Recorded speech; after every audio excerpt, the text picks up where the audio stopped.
TFW podcast.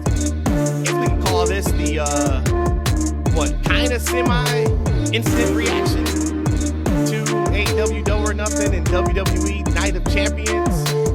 And I know we have not talked, the three of us have not said a word to each other about either of these shows. So we are getting live reaction the same way you guys are getting live reaction. You know the crew, you know the triple threat. My name is Matt. I am your host, joined by my co-hosts, Rhodesia and Eshaun. It is Monday morning. First time I think we've ever recorded a pod on Monday morning. So great to see you guys on a Monday morning. How you guys feeling? Are we ready to discuss Night of Champions and Double or Nothing? Definitely. Before we get started, I just want to honor those men and women who have made the ultimate sacrifice. I hold you close to my heart today, and their families, I hold you even closer to my heart today. We are recording on Memorial Day here in the United States. Nice. But yeah, guys, let's get into some wrestling.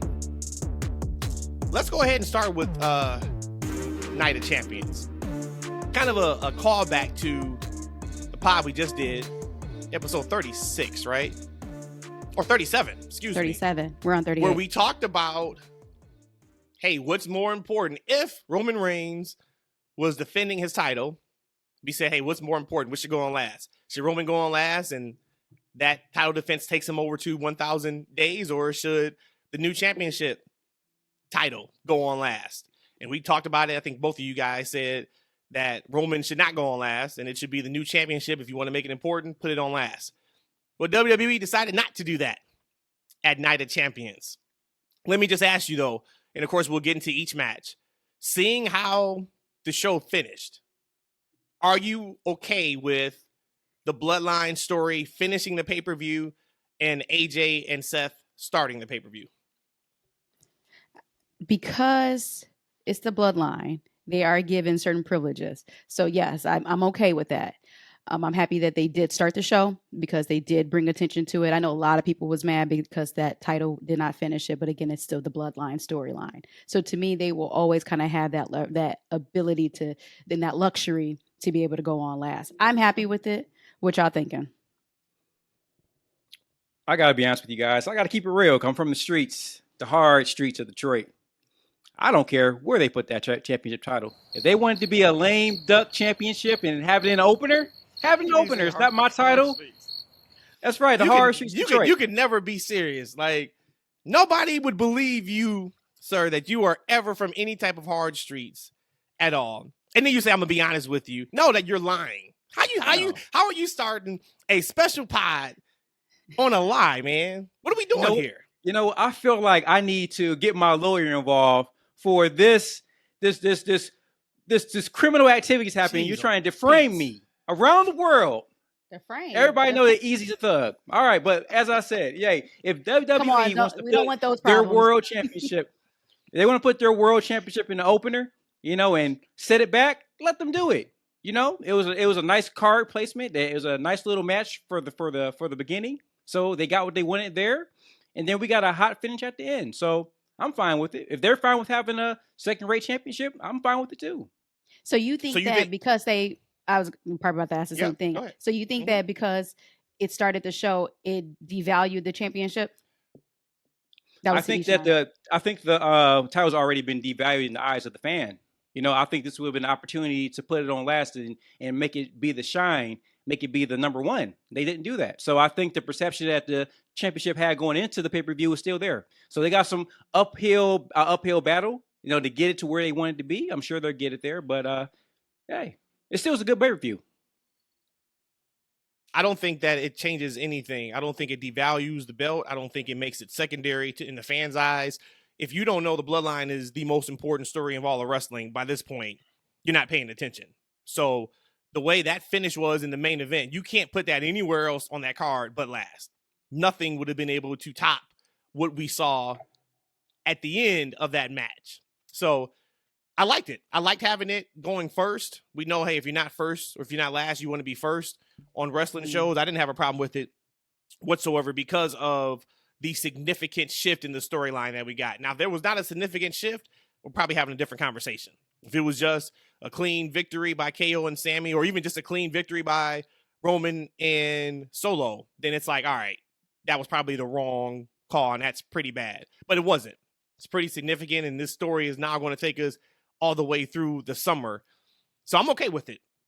But let's go ahead and start with the first match. It was Seth and AJ. I thought it was a very good match. I don't think it was as good as I was hoping for it to be. I thought it was going to be like a match of the year candidate. I don't think it was that good, but if I was grading it from like A to F, I'd definitely give it, probably a B+. Seth does win the new championship, so shout out to Seth. Congrats to him. We thought it was common sense. Like, it had to go on him. He's been the workhorse. He is the one that, if it wasn't for Roman holding his belt for 2.5 years, he would have had a probably lengthy run. Definitely made the call here, the right call. I thought it was great. What did you guys think of the match itself? Man, for starters, I thought that there was no doubt that Seth was not going to win. But I will be lying to you, and half of y'all will be lying to yourselves too, if y'all didn't think when AJ Styles first came out and how the energy felt there and the crowd loved him. He got a huge pop. I'm like, oh my God, man, if you remember, I'm like, oh, AJ got to win now. AJ got to win now. And of course, I know Seth deserved it. He has worked so hard. But for a split second, I really did think AJ was going to win. I didn't think it was match of the year candidate either. I'm going to give the match actually an A. It just was not what I had expected, because overall, though, it was still just a solid all around great match. But it was not, it was maybe a little slower than what I thought it would be between the two of them, but still a great match, just not kind of what I expected. I had a really high bar for them, but I don't want to take my expectations away from the actual grade of that match. So. Yeah, I thought it was a nice little match. I thought it was going to be that match. I didn't think it would be a match of the year candidate, to be honest with you. I just didn't feel like it had the juice going into it to be that. The hook was the championship, and this championship seemed like a IC title match to me, to be honest with you. It just wasn't. It was a nice little match. A nice little match that opened the show. It was fine. I saw a lot of varying degrees of opinions on match 2 on this card. That was Trish Stratus and Becky Lynch. Trish Stratus does defeat Becky with the help of Zoe Stark, who was chilling under the ring. She's a beast. What was your guys' thoughts on the finish of Zoe helping Trish Stratus, and then just your thoughts on the actual match? I loved it. I thought it was really good. Trish actually impressed me. Remember at Mania, I didn't quite get to see the full match, but being able to watch Trish from beginning to end and the bell to bell, she wasn't winded at all. Again, Becky's such a great dance partner. I don't really ever remember her having a bad match. Again, she's not my favorite wrestler, but I will always give her her props and her honor. But I was really impressed with how Trish performed. I was really happy with the finish. I liked how both of them looked, and damn, Trish looked great. I'm kind of interested in hearing Matt's opinion, because when I say Trish does well, she said he'll go, she was the shit. So Matt, go ahead and say, what did she think about the match? No, so did you watch them? You watched the match in totality? Absolutely, I did. Okay, so then did you think, because we talked about the lead up to Mania, right? How, God bless her heart, God bless Lita, her. Sweetheart, I think it was good that you're stepping away right now. As much as we love Lita. Yeah, for sure. Wasn't working. It was just something that was off. Did you get that same feeling Saturday watching Trish Stratus and Becky? I was up here like, how old is Trish? I'm like, shit, I could only imagine and hope for me to be that agile when I'm that age. No, but no slight to Lita. She's a legend. But I always felt like Trish, at one point in time, she was like the best women's worker in the country in the eyes of some people. So I didn't think that she will fall that far from that. Okay. I wasn't really that surprised by what I thought was a good match at Night of Champions. And that's what I'm tripping on. I thought she looked awesome in that match. So for me to kind of see the varying degrees of opinions on, man, that was great. They did that that was horrible. I saw that online. What were they I was saying just like, that was horrible about? Did they say? Trish was over. Like she's not good anymore. Like wow. They didn't flow. It didn't click. And I thought it was funny watching that match. To me, it felt like Trish was working in like 1.5 times speed. but it worked. But not for the not for the bad, right. but for the good. But typically, sometimes when you work that fast, you're working too fast. Mm-hmm. And she was working fast, in my opinion. Like, selling was fast, movement was fast, but it was a different type of matches. It wasn't like something we typically see in a WWE match, women's match in particular. If you go back and kind of watch it, it had a definitely a different type of feel. But Rhodesia, to your point, her cardio was there, her breath was there, the facials were there, the heel tactics were there. As much as I was not high on her promo from Monday, I am even more high on the match. I thought the match was great. I thought it would be good, but if I kind of look at the show, was probably one of the things I was most pleasantly surprised by was how good that match was. We know Becky can go, so a lot of times I kind of just put her to the side because we know if she's in there with somebody who can go too, the match is always going to be great.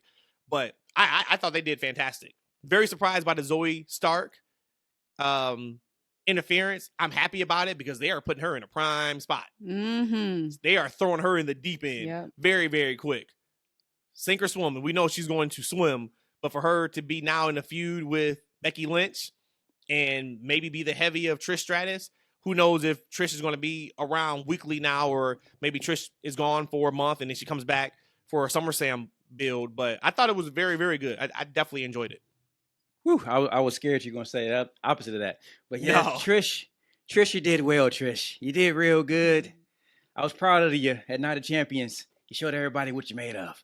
Yeah, it was a great match. I'll be honest with you. Like, as far as Becky matches, I think her matches are fine. I think for her, like her appeal for me is the personality, is the charisma, is the promo. I think that her matches they're fine. And there's a lot of wrestlers out there, matches, they just need to be fine. And you're going to be invested, and you're going to be walk away from the match satisfied. I think that's what I was. I think Trish was phenomenal in the match. I loved Zoe coming out there because, that puts her, as you said, in a spotlight. And I think that gives her the rub. And this is what I mentioned, or I was talking about with the world title. I think that if it would have went on last, would have gave it a little bit of a rub, a little bit of juice that I think it needed. But it was fine where it's at. I think this is a nice opportunity to kind of take Zoe Starks, who could easily kind of gotten, mixed up in the shuffle, right? Like a Dana Brooke, etc. But this is going to put her in the spotlight. I think it's great to kind of put her as a heavy for Trish, allow her to keep doing her thing, continues the program. Great business. Mm-hmm. I agree. So that was really good. And then they went right into Gunther and Ali, and they showed this fantastic video package of Ali around Saudi Arabia, and it was awesome stuff. I thought the match was exactly what it should have been. Gunther, of course, does defeat Ali, and it was what I wanted that we talked about on last pod. I didn't want to squash, but I wanted to be clear cut that Gunther was better, but give Ali some offense. And they had a really great false finish in that match with Ali, and the crowd I thought for a second that he was going to get the pop for it. Loved it. Absolutely loved it. What'd you guys think of that one? Nothing else more to say about that. I thought that beginning video package, like you said, was just so super emotional. He had said something along the lines of, I'm not from Saudi, but I felt like a brotherhood here. And again, anytime you can, as a wrestler, they can get that feeling too. I can only imagine how much more passionate they become in their match. Same thing. Gunther was clearly the winner, but we had some good spots. Ali did not look like somebody else we'll talk about shortly, but great match. Exactly what I thought, but did think that Ali was going to win for a hot second. Oh no, I had absolutely no thought that Ali was going to win that match, but I like him a lot.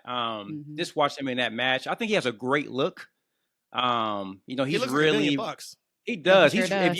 If you remember him from the Cruiserweight Classic, years ago, like his body to where it is now, I mean, he's putting in a lot of work. He looks great. Yep. He has a great ring work. I would love for them to maybe put him on the shelf for a couple of months just to kind of rebuild a packaging character for him. Because I think there's, he's on TV, he's being featured, but I think there's something to him. I know he had an opportunity with, what's that failed click they had? Retribution. He had a lot of TV time. That didn't work. That might not have been the right role, but I'd love to see them do something else with him. Good match. Gunther came and brought it. I'll give it a good B+. You know what? You know the thing about too. I was thinking about Gunther, and I can't remember the last match he has been in a high profile situation. You know, not just a normal average SmackDown match, but high level IC defense or a pay per view match. Premium live event. I cannot remember a match that he wasn't in that wasn't at least very good to great. And to think that boy's good. Almost this time of last year, he was about to be on the outs. Yep. Yeah. With Vince McMahon. It is documented. Vince, something happened in a match or a segment, and Vince soured on Gunther. And they were getting ready to bury him for the most part. And one of the things that I really was watching this show, and I was like, damn, yeah, we know Vince is still involved in the product, but he is not the week-to-week booker like he was before. And but you can think feel about his fingerprints, though. Yeah, you can feel his fingerprints, but you also can see where his fingerprints are not. And you look at Gunther, right? And we just, like I said, about a year ago, it was, I'm not high on this guy. And, I'll be honest, I wasn't the highest on him either with the name change. Because I'm like, why are they always got to change names, right? But you look at what he's doing now. Think about Rhea Ripley. And we know that first run on the main roster was a failure. She wasn't confident. You could tell. She wasn't comfortable. You can tell. I don't know how Vince felt about her, but we all were like, damn, this girl is incredible. We know what she can do on NXT. She is like the next big thing. Look at her now. We'll talk about, of course, about that match after we get to a couple other matches. But man, she is unreal to me. Like, she just screams everything when she is on that TV screen. And just think that is two of the more big wrestlers in WWE. And it's two people that may not be there in that position if Vince was still head booker in charge. Kind of just something to think about with that. Hey, real talk though. Hey, I think you're about to transition pretty quickly. But hey, before we go there, I got a question for both of you guys. Yes. Are we really willing to admit now that Gunther is a better name than Walter? Not because we're used to Walter. I'm talking about now. What really catches you? Which one? I still catch myself saying Walter. The difference with Walter Gunther is that his body completely changed, so he actually looks like a different person. I like Gunther. It gives more of that, was it European name in has a little mystique to him. A little, Yeah, but I don't care either way. He's still Walter in my heart. Fit Gunther is better than Fat Walter. Yes, 100%. But that's not their names, though. It's not Fit Gunther and Fat Walter. Give me Gunther. I think Gunther. Hey, and shout out to, of course, Samantha. I was just about to say that. Maybe if she was able to call Walter, we probably would be hype on Walter, because I'm sure she would have hit that Walter or something like that. But man, I missed her Gunther announcement. Yeah. Man, I so missed her announcement. Go ahead. What you think, Eshaun? Man, figure it out. Mike Rome is not the same. Hey, Samantha, you gotta stop with them thirst pics on Twitter, man. I'm just saying. No, you don't stop. You don't stop. You about to be a married woman. I respect Ricochet. I can't be out here looking at this, man. I need you to contain yourself. You can block her then on Twitter if it bothers you. I say just don't look at her. I can't not look. I just need not to be there. I don't want to have any action. That's all. Our next match, Asuka defeats Bianca Belair for the women's title. She hits the miss on the fingers to the eyes, and I love that finish. It was creative because they already did the miss spot in the match. She missed her, and then they went back to it. I thought it was great. Let's get your guys' thoughts on the match first, and then I'll ask you, hey, like, what's next for Bianca? What'd you guys think of the match, and what'd you guys think of the finish? Match itself, I didn't see anything wrong with it. I thought the match flowed pretty well. I probably wouldn't give it an A, probably give it a B+. As far as Asuka winning, I was really happy. Didn't think she was going to win. The way that match flowed to me, at least when I was watching it, I did not think Asuka was going to win. So when she did, I was really surprised. Something so simple like putting your finger in somebody's eyes with mist on it. Like, who thought of that? But it was done so well. Overall, I give that match a B+. And again, shout out to Bianca for just being such a great role model, for just putting her stamp in wrestling. Thank you, Bianca. Thank you. And I'm ready to see what Asuka does. Now I'm happy Asuka won. I'm also a little bit nervous now how we're going to go from here. How she's going to lead as a champion. And hopefully that doesn't fall flat on its face. But I'm going to support Asuka. And again, shout out to the match. I give it a B+. I was totally uninvested in this match. I thought it was a foregone conclusion that Bianca was going to win. I wasn't really interested in the match itself. I actually was doing something else while I was watching the match. I just didn't care for it. I mean, I like Bianca, and I love Bianca actually, and I like Asuka a lot, but it's just there are few who hadn't really got it for me as a fan. But I was really surprised with that finish. It was very creative. I kind of want to say I may have seen something similar with Great Muta back in the day, but I don't remember specifically. It seemed familiar, but I can't recall where I may have seen it from. But I thought it was very creative. It was a very surprising finish, which I liked. You know, it was a big surprise for Asuka winning. So I think mission accomplished there. Definitely has me intrigued on what's next for both those women. So yeah, mission accomplished for me. So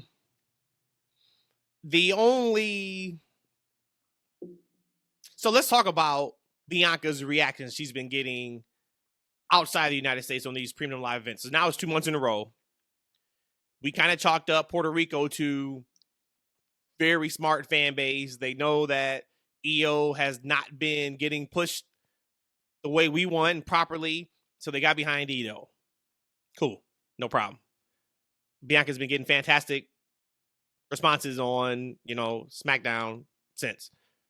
Now we fast forward to Night Champions in Saudi Arabia, and Boo Birds kind of came out again, and Asuka probably, I would say, 60-40 maybe, in terms of crowd reaction.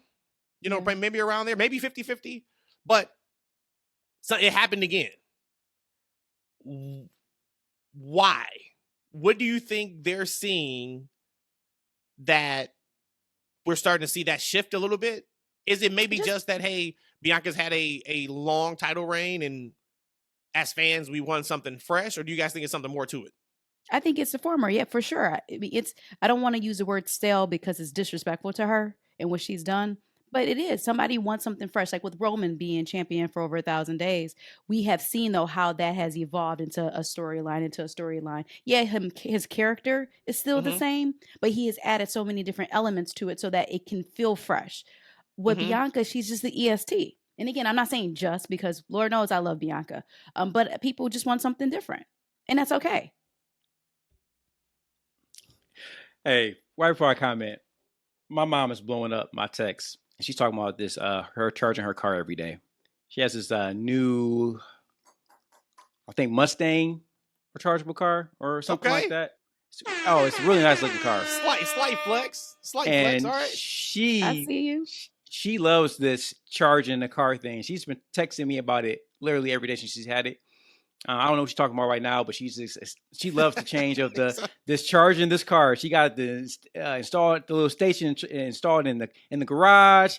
She's just in heaven right now with this thing. So, but going into the match with and Bianca, I think there's a little bit. I don't want to get too far into it, but I think that she has a little bit of Draymond Green syndrome going outside of the country. I don't think that those types of. I don't think the arrogant black athlete resonates outside of our country. I don't think it really resonates really inside of our country. Not as a strong-minded. Okay. I'm just saying. I'm not that way. You said arrogant. Do you think she's come across as arrogant since the last time they went to Saudi and she was there? She wasn't getting that reaction when they were there, I think, in November. And I don't think her character has changed at all since then. So I don't know if I would call her arrogant. See, we take arrogant as a negative thing.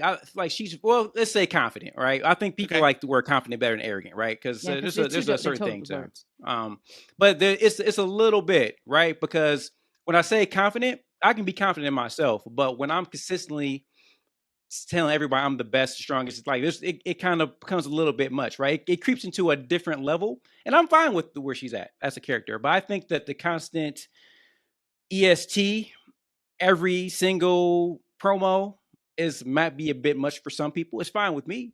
I just don't think that resonates with a larger audience. But this break of her not holding the championship and giving it to Asuka, this might be what she needs to kind of refresh. Or, I mean, there's a lot of people talking about like, hey, maybe we need to see a heel version of Bianca. I'm not sure where they're going to go with it. I'm interested to see either way. I'm a fan of her as a character. I'm fine with her as a face. I've seen her heel work in NXT. I thought that was phenomenal. And to be quite honest with you, let's just be honest. Her character hasn't really changed much since she was the heel Bianca, right? She just gets cheers now. And she was the arrogant heel back then, right? And her promo, her verbiage hasn't really changed very much. So that might be what it is. We'll see.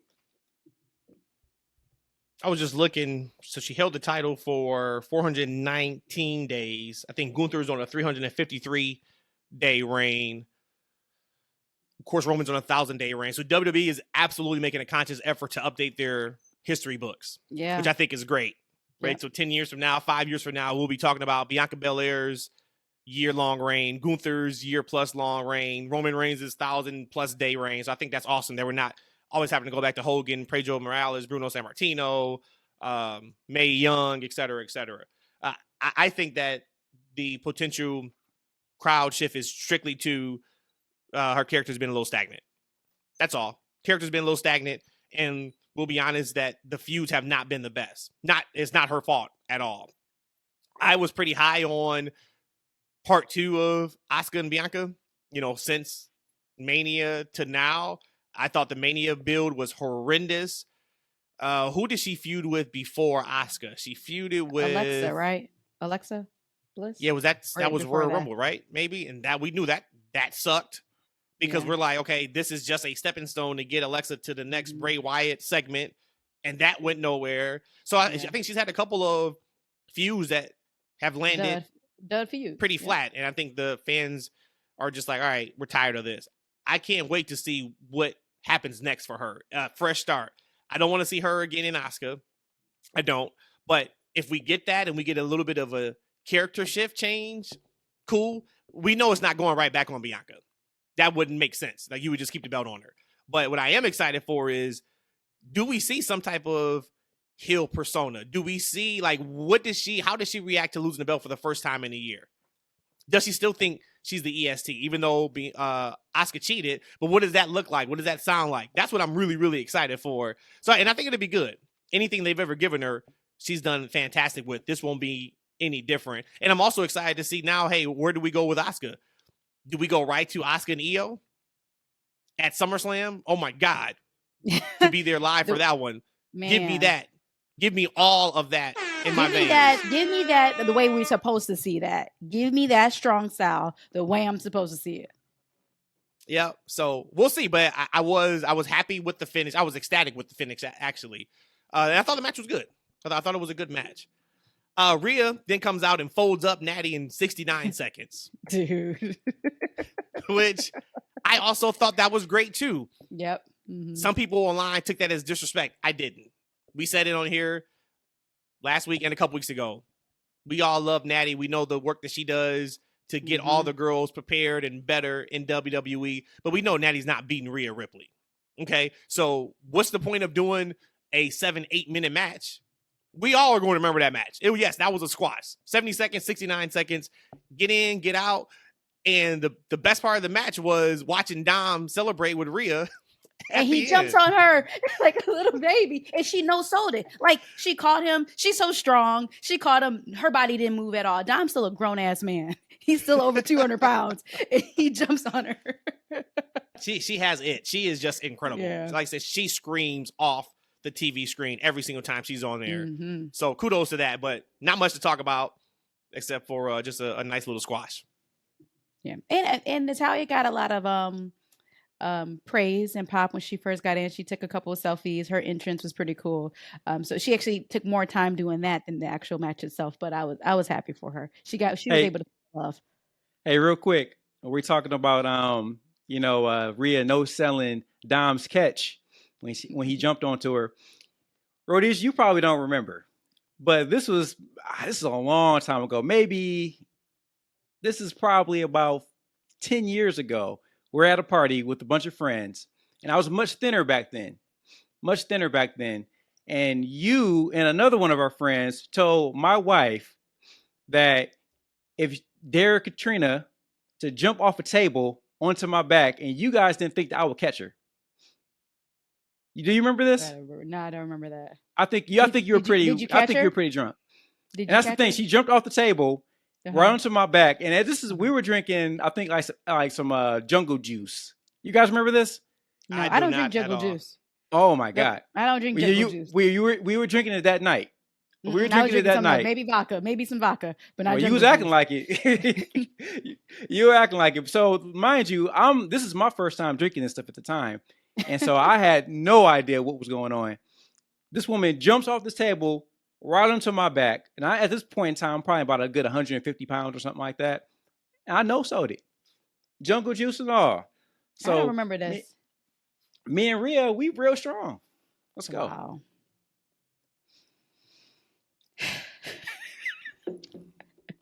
You might have made this story up.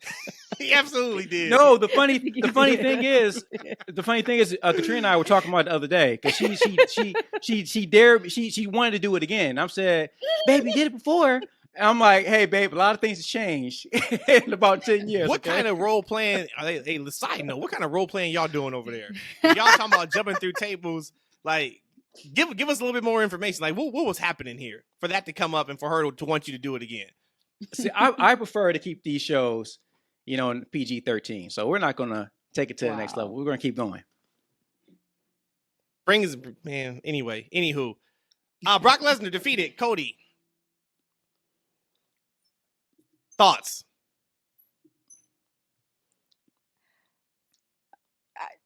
I thought that was going to happen. That's my thoughts. I thought that was going to happen. That match to me it didn't stick out to me at all. Like I don't know why. Maybe because I was half asleep on that match. Nothing for me here. A true travesty happened at Night of Champions, guys. No, I'm joking. No, it was fine. I mean, I was about to hit him with a boo. I was like, boo. No, I mean, it was fine. I mean, man, if they had booked Cody to win that match after all the adversity and the struggle, right? You guys struggle. A broken arm. Broken arm and everything else, like it would have been like, that would have been a bit much, right? That would have been going back to the John Cena, Super Cena days. And I wasn't a fan of any of that. So, I mean, I was fine with it. And I think it continues the feud. Yeah, it was cool. I just had a realization. I think that's probably, it just came this moment when I said to the match. There's a fine line for me when it comes to selling an injury in a match. We'll talk about it maybe we won't. There was a match on Battleground that we saw that there was a person was selling an injury. And I thought that was good because it was done well. But like sometimes I can't stand a match when the whole match is selling an injury. I know it's storytelling, but to me, like it kind of just bothers me. It just irritates me. I feel like then don't wrestle the match. Sorry, I digress, but that's probably why I felt that way about it. These young fans.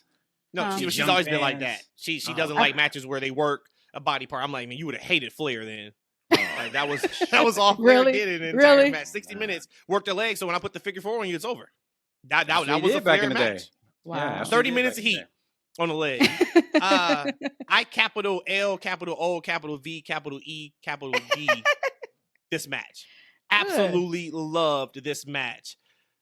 It did. Hey, for a minute, I was like, what's he spelling? I was like, right. Me too. That's how you spell trash. TRAS. No, I will spell out trash later on the show. I did think it was close to the Super Cena area. Let's be careful of that. But the Super Cena area worked with the kids. It did. But I thought it was fantastic. I loved it. I loved this match, and I loved it because it showed Cody working from underneath for the entire match. Now, yes, I can absolutely nitpick and say the match started with Brock going after the arm. It hurt. But then Cody figured out the cast hurt Brock, so then he started throwing that arm at Brock. I can nitpick that if we wanted to. What I will nitpick, though, is the finish. As much as I love the match, the finish was absolute bullshit. So he passes out from the pain in an arm bar or not an armbar. What do they call it? I'd have called it armbar. Guillotine something? No. Okay. Right. So he passed out from the pain of that, but his arm's already broke. So you break his arm on Raw in like 15 seconds of being in the move. But Cody can survive a minute plus in the match when his arm's already broken. That was the part I was like, come on, guys. All right. So you're saying that if you could survive the match itself, you can survive being in a submission? Is that what you're going No, I'm saying he should have been tapped. Your arm's already broken. So if Brock was able to break his arm, his arm is broke at this point. Right. Storyline wise, right? Mm-hmm. If your arm is broke, how are you fighting off this move? You didn't fight. They gave him a core stone shot in the arm. They gave him some painkiller. They numbed the area. Gotcha. So it took a moment for his body to regulate that he's in danger. See, man, you need to be on commentary, because if they would have said that, I would have been like, all right, that makes sense. Cool, got it. But yeah, so as much as I loved the match, I hated that. I did not like that. I didn't like him passing out to pain from the arm, and then he immediately got up after the match. And say if he was still knocked out and the referee had to get him up, and then we get the slow walk up. Okay, cool. Yeah, like it was like as soon as he passed out, he got up. Maybe a little bit of nitpicking, but I'm a nitpick just because this is a major story. We know the story is going to continue, but I really, really liked that match. Finish, I was like, oh, that was pretty bad. All right, guys, let's get to it. Jimmy finally snapped. Yes. Jimmy finally had enough of Roman Reigns.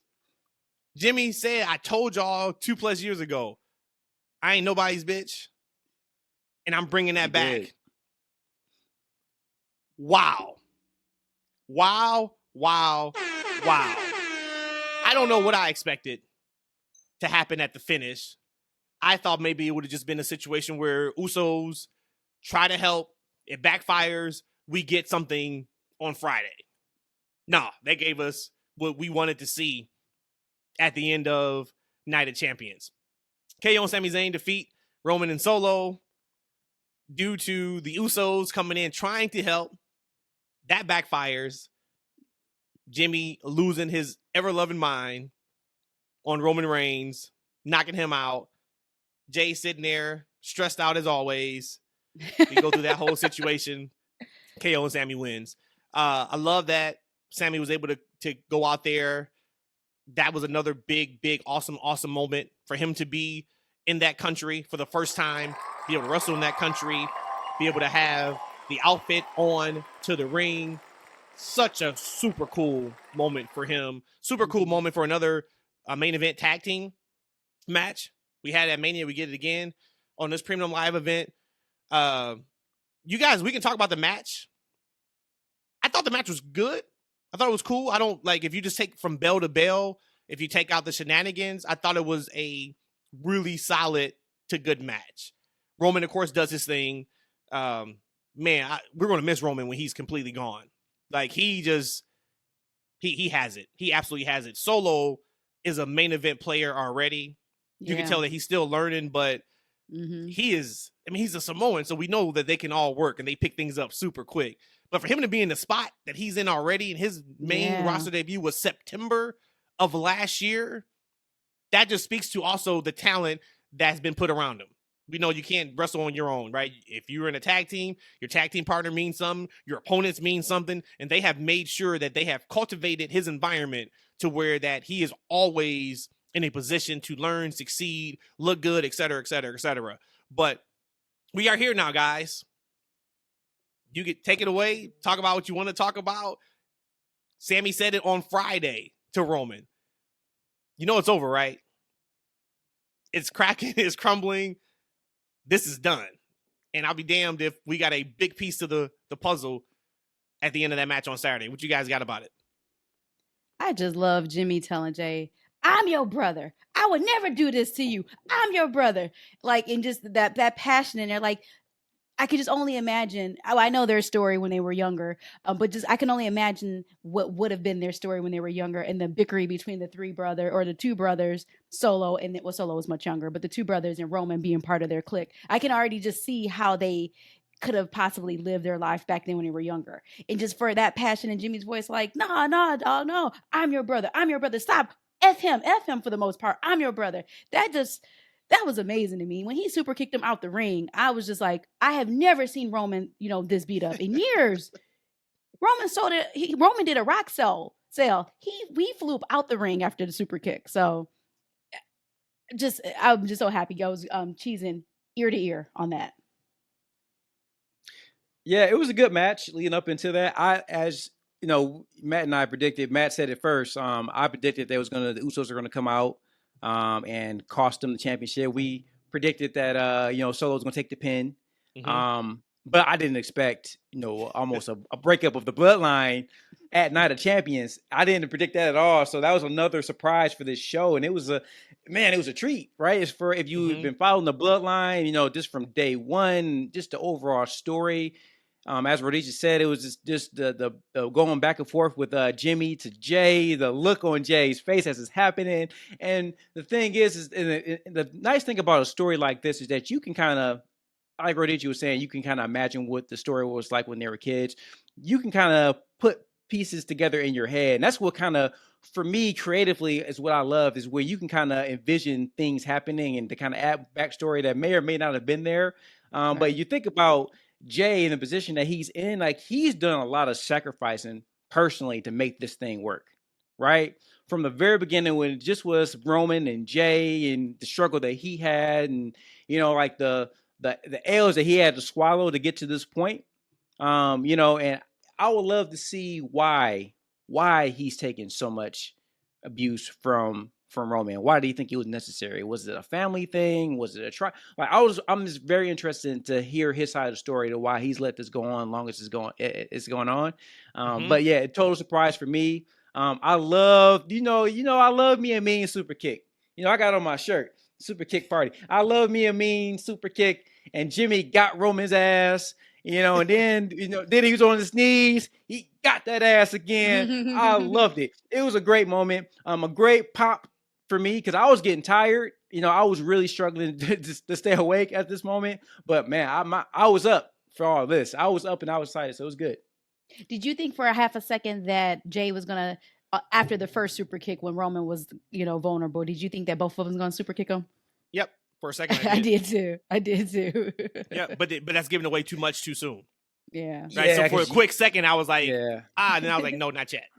Because to what E just said, Jay has been holding back. Right. Like for Jimmy to say, I'm doing something that you should have done a long time ago. Did. Yeah. So now we know, okay, it's not happening yet. It's not happening yet. And something else, E, you said I love is you talked about this storyline capturing your imagination. That's what great storytelling does. No doubt. Movies, TV shows, wrestling, even sports. It captures our imaginations. And I put a tweet out Saturday, and I basically just talked about how top-tier wrestling is not about moves. It's about story. It's about emotional investment. That is what we are getting from this bloodline thing. Roman talked about after the press conference at Mania that if this is a 9-inning baseball game, we're about in the third inning, fourth inning. We're going to slow cook this thing. This isn't fast food. If we kind of think about, if we take from Survivor Series on, Survivor Series, Sami shows his allegiance to the bloodline, turns on Kevin Owens. Major pay-per-view. Royal Rumble, one of the best moments in wrestling history in the last decade. Sami finally turns on Roman, hits him with a cheer. February, in Canada, Sami versus Roman. Sami's main event moment until WrestleMania, where KO and Sami beat the Usos, who had a year-long reign, and then we continue that storyline. And now you go to what we just saw at Night of Champions this past Saturday. Those are significant pieces going forward. What do you guys think is next? What is next? So we got Friday on SmackDown. Is the 1,000-day celebration for Roman Reigns. Well, Rikishi put it on the Twitter that I'm going to make him an offer. So we can only, speculate what that means. Rikishi never came out and acknowledged Roman as a tribal chief. True. I also think Big Keish may have been going in business for himself because I don't think WWE retweeted that. So he said he's trying to get on the show, right? He's trying to make him an offer on SmackDown. So I think that may have been the case. But so what's next? Let's fantasy book the next 2 months because now we know we got Money in the Bank coming up, and then we got SummerSlam coming up. So fantasy book what this looks like by the end of SummerSlam. Where is this bloodline situation?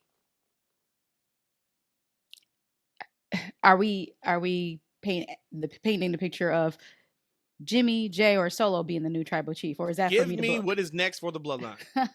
Okay. Who's the older brother? Who's the older twin? I don't know, actually. Let's go with Jay. So let's say Jimmy is going to get behind Jay and say, hey, you're the older twin. You are the real tribal chief because you show loyalty, all this other stuff. And so now Jimmy's going to try to get Solo to turn on Roman, and Jay is going to be the new tribal chief. So by the end of SummerSlam, everybody, all the Samoans, is going to recognize Jay as the new tribal chief. Hey, Jimmy said Jimmy ass said he was a tribal chief, right? He did. No, he said when it comes to this Uso stuff, I'm the number one. I am the tribal chief. Hey, and then Jay threw up the one. He threw up the one. Hey, Roman came out right away mad about that. Oh, he came out there. He came up. Hey, I got Roman this. typically takes 22 minutes and 32 seconds to get to the ring.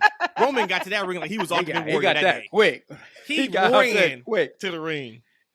You know what though? As you said, this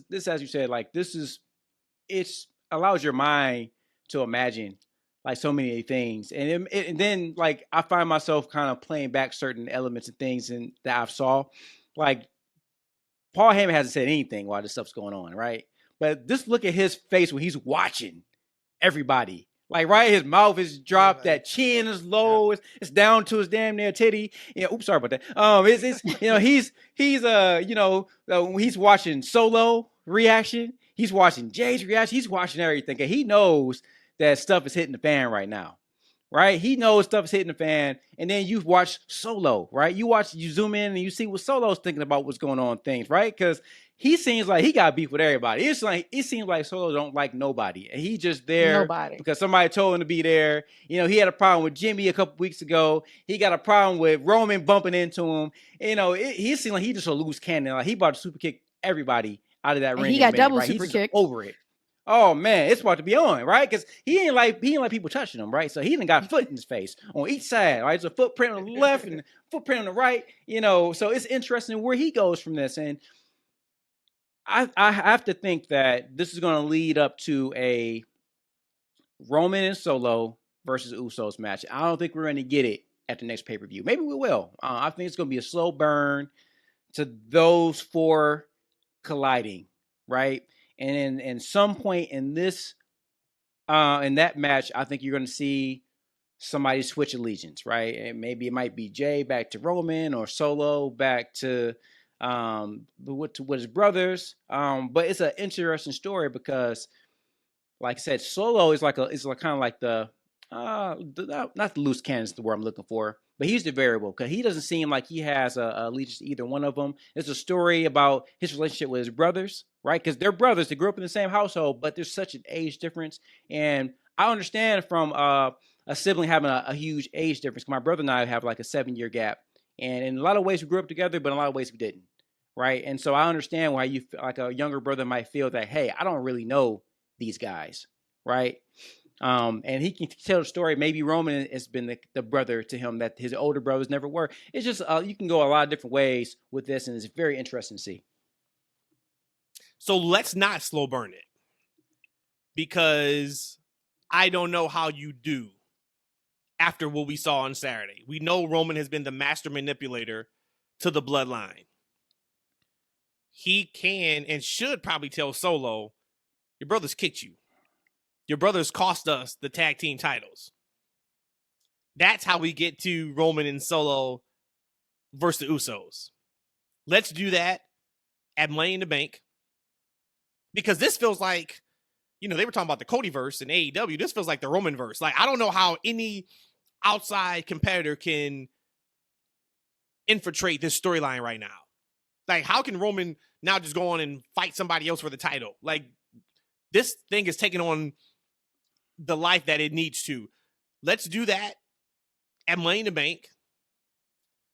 and the main event of SummerSlam, because they keep saying it looks like we're not getting Cody and Roman. And right now, looking at it, that probably doesn't make sense. Cody still got to finish his feud with Brock. I don't know if Cody's going to be in Money in the Bank. The actual match itself, I kind of doubt he will be. But we'll see how that plays out. But I don't think now we're getting Cody and Roman at SummerSlam. When is Money in the Bank again? July 1st. Right? July 1st or July 2nd. Okay. Yeah, so we got just a month. SummerSlam, let's go main event 4-way. Roman Reigns versus Solo versus Jimmy versus Jay for the Universal title. That's probably the biggest match you can do with Roman Reigns right now. Wow. Only issue I have with that is I still deep in my heart feel like Jay is the one that should beat Roman. I felt that for months and months and months and months. It kind of started with Jay. I think it should end with Jay. I also understand if you don't want to put the main title on Jay, but I think that would be incredible. Think about what that looks like. So you go tag match next month. You main event SummerSlam with a fatal 4-way of the Bloodline. That's doing big, big business. Big business. So we'll see. But I loved it. I thought it was great. I think Friday with the 1,000-day celebration is going to be fantastic. They're off and running. And as I said on Friday, this is the story that's going to take us through the summertime. So as much as it was a lull after Mania, because Roman wasn't on TV, he gets back on TV, and boy, oh boy, business picks up super, super quick. So let's kind of go over like our best of. So for Night of Champions, what was the best match to you guys? Match itself, I'm still going to say Seth and AJ. Okay.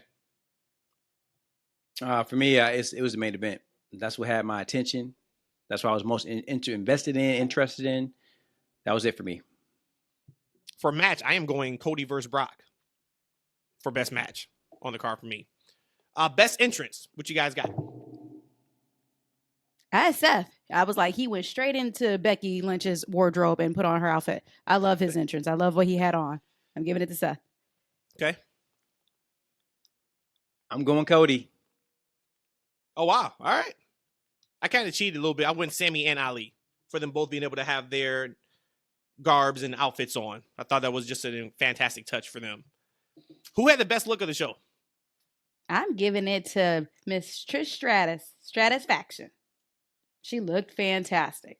I never thought somebody could look so sexy in a one piece. She did. Hey, that thing was poking that night. I wasn't prepared for that. I was definitely prepared. I was definitely prepared for it.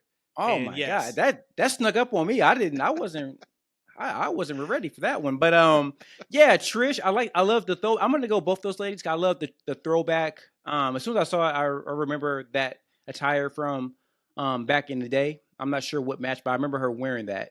So it's a throwback to that. And also I like Becky's outfit as well, because she's definitely a Kill Bill fan. And I remember her wearing a variation of that outfit in the past. And I think that she paid homage to her love of that movie and that outfit. I thought both of them looked phenomenal in that match.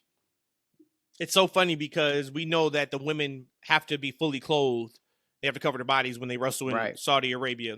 And yes, as men, we love to see the women scantily clad and half naked, but it is something about a in-shape woman with anything on skin tight. It's funny, Rhodesia, you said Trish. E, you just went with basically Becky and Trish. I'm going with Rhea Ripley. It's something about when they go and they wear just, fully covered, you can still see their incredible physiques, which is awesome to see. So we all picked women, which is cool. Who do you guys have for the MVP of the night? Okay, I had two, but I'm going to roll with Rhea Ripley because she won her match in 69 seconds. Nice. Okay.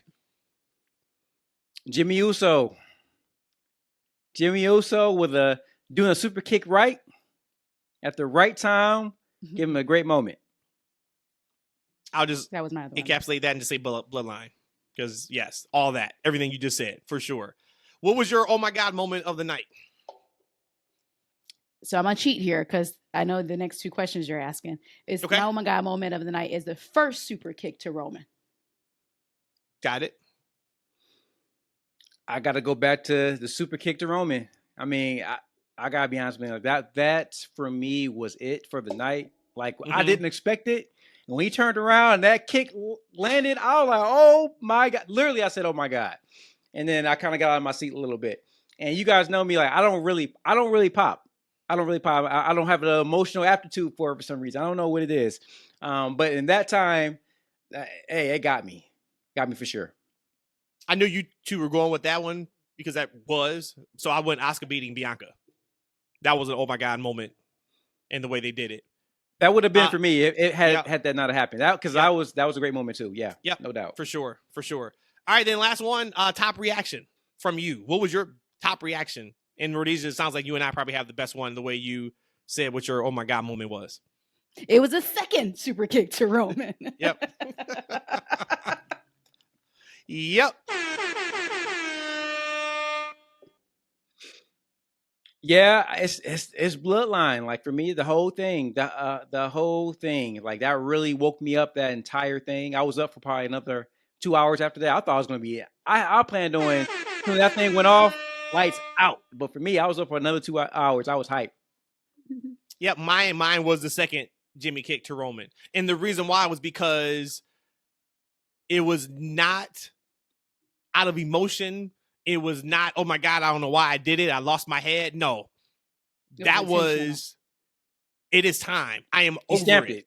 Yeah. And the way he screamed and hollered afterwards gives me like goosebumps right now thinking about it. Because once again, like think about it, as much as we are enjoying this, they are playing this out, right? And think about the mindset mentality that Jimmy had to be in at this. Okay, I have to physically show my frustration and anger over the last 2 years of how this guy has been treating my family. And I have to make sure that I emit that from me when I do this. That's just, man, once again, when wrestling is done right, it ain't nothing better. It ain't nothing better. I think we all been there, where you watch a wrestling show and like your energy is amped afterwards for a couple hours. Yeah. Awesome. Overall, of course, 2 thumbs up for me for Double or Nothing. I'm sorry, not Double or Nothing, but Night of Champions. And it sounds like same for you two also. So let's go to Double or Nothing. We spent time on last podcast talking about the poor booking heading into the show. And we were like, hey, shows are still going to deliver, but man, the booking needs help. And it wasn't the best. Outside of Daly's place, which it may have been Double or Nothing. I can't remember which pay-per-view it was. This was the worst crowd in AEW pay-per-view history. But I also think it matched the show. Ooh. I think this was by far the worst pay-per-view in AEW history. Now, I say that to say this show was not a F. Show was not a failure. This show wasn't even probably very poor. But we know AEW pay-per-views to be, it don't matter how the build is, they're going to go in and blow it out the water. This show was not that. So it was time for them to have a stinker. WWE's had plenty of stinkers on pay-per-view in the past few years. They really haven't since SummerSlam, though. So shout out to them. This was another strong pay-per-view for them, Night of Champions. So we'll get off WWE now. But back to AEW. It was time, I guess, for them to have a poor one. This was it. Overall thoughts on the show itself, and of course we'll kind of go down. I don't have as much. Spoiler alert, I wasn't high on the majority of the show. So I'm probably going to shit on it. But overall thoughts about the show before we kind of get into the same way where we went match by match. I'm not going to lie. There was a couple matches that I was like, and there's a match that I did not give 2 rats ass about. But man, I wouldn't have felt that way. I still thought that this was a great show. I mean, if I go back to think about it, maybe AEW, their big events, the Double or Nothing, All In, All Out, maybe they have always been the top of the top of the top of the top. And this isn't one of those. But I still really thought this was a really good pay-per-view. There's nothing about this outside of the crowd that was garbage. I actually liked this pay-per-view. I really did. Yeah, I mean, you like the AEW style a little bit more than Matt and I.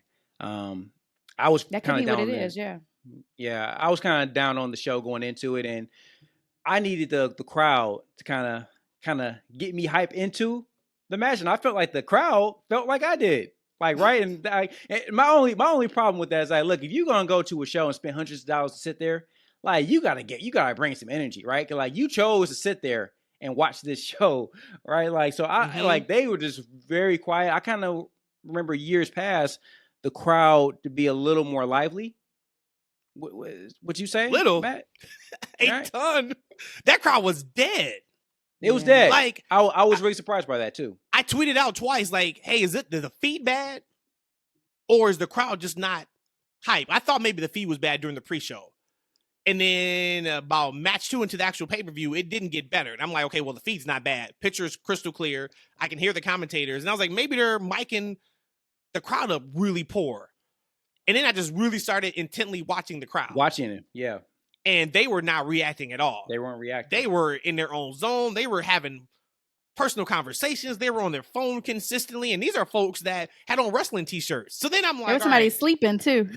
Then I'm like, okay, I know ticket sales were kind of soft.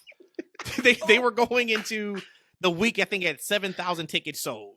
And I'm like, okay, they end up getting over 11,000. So nice job. I know they ran some ticket promotions.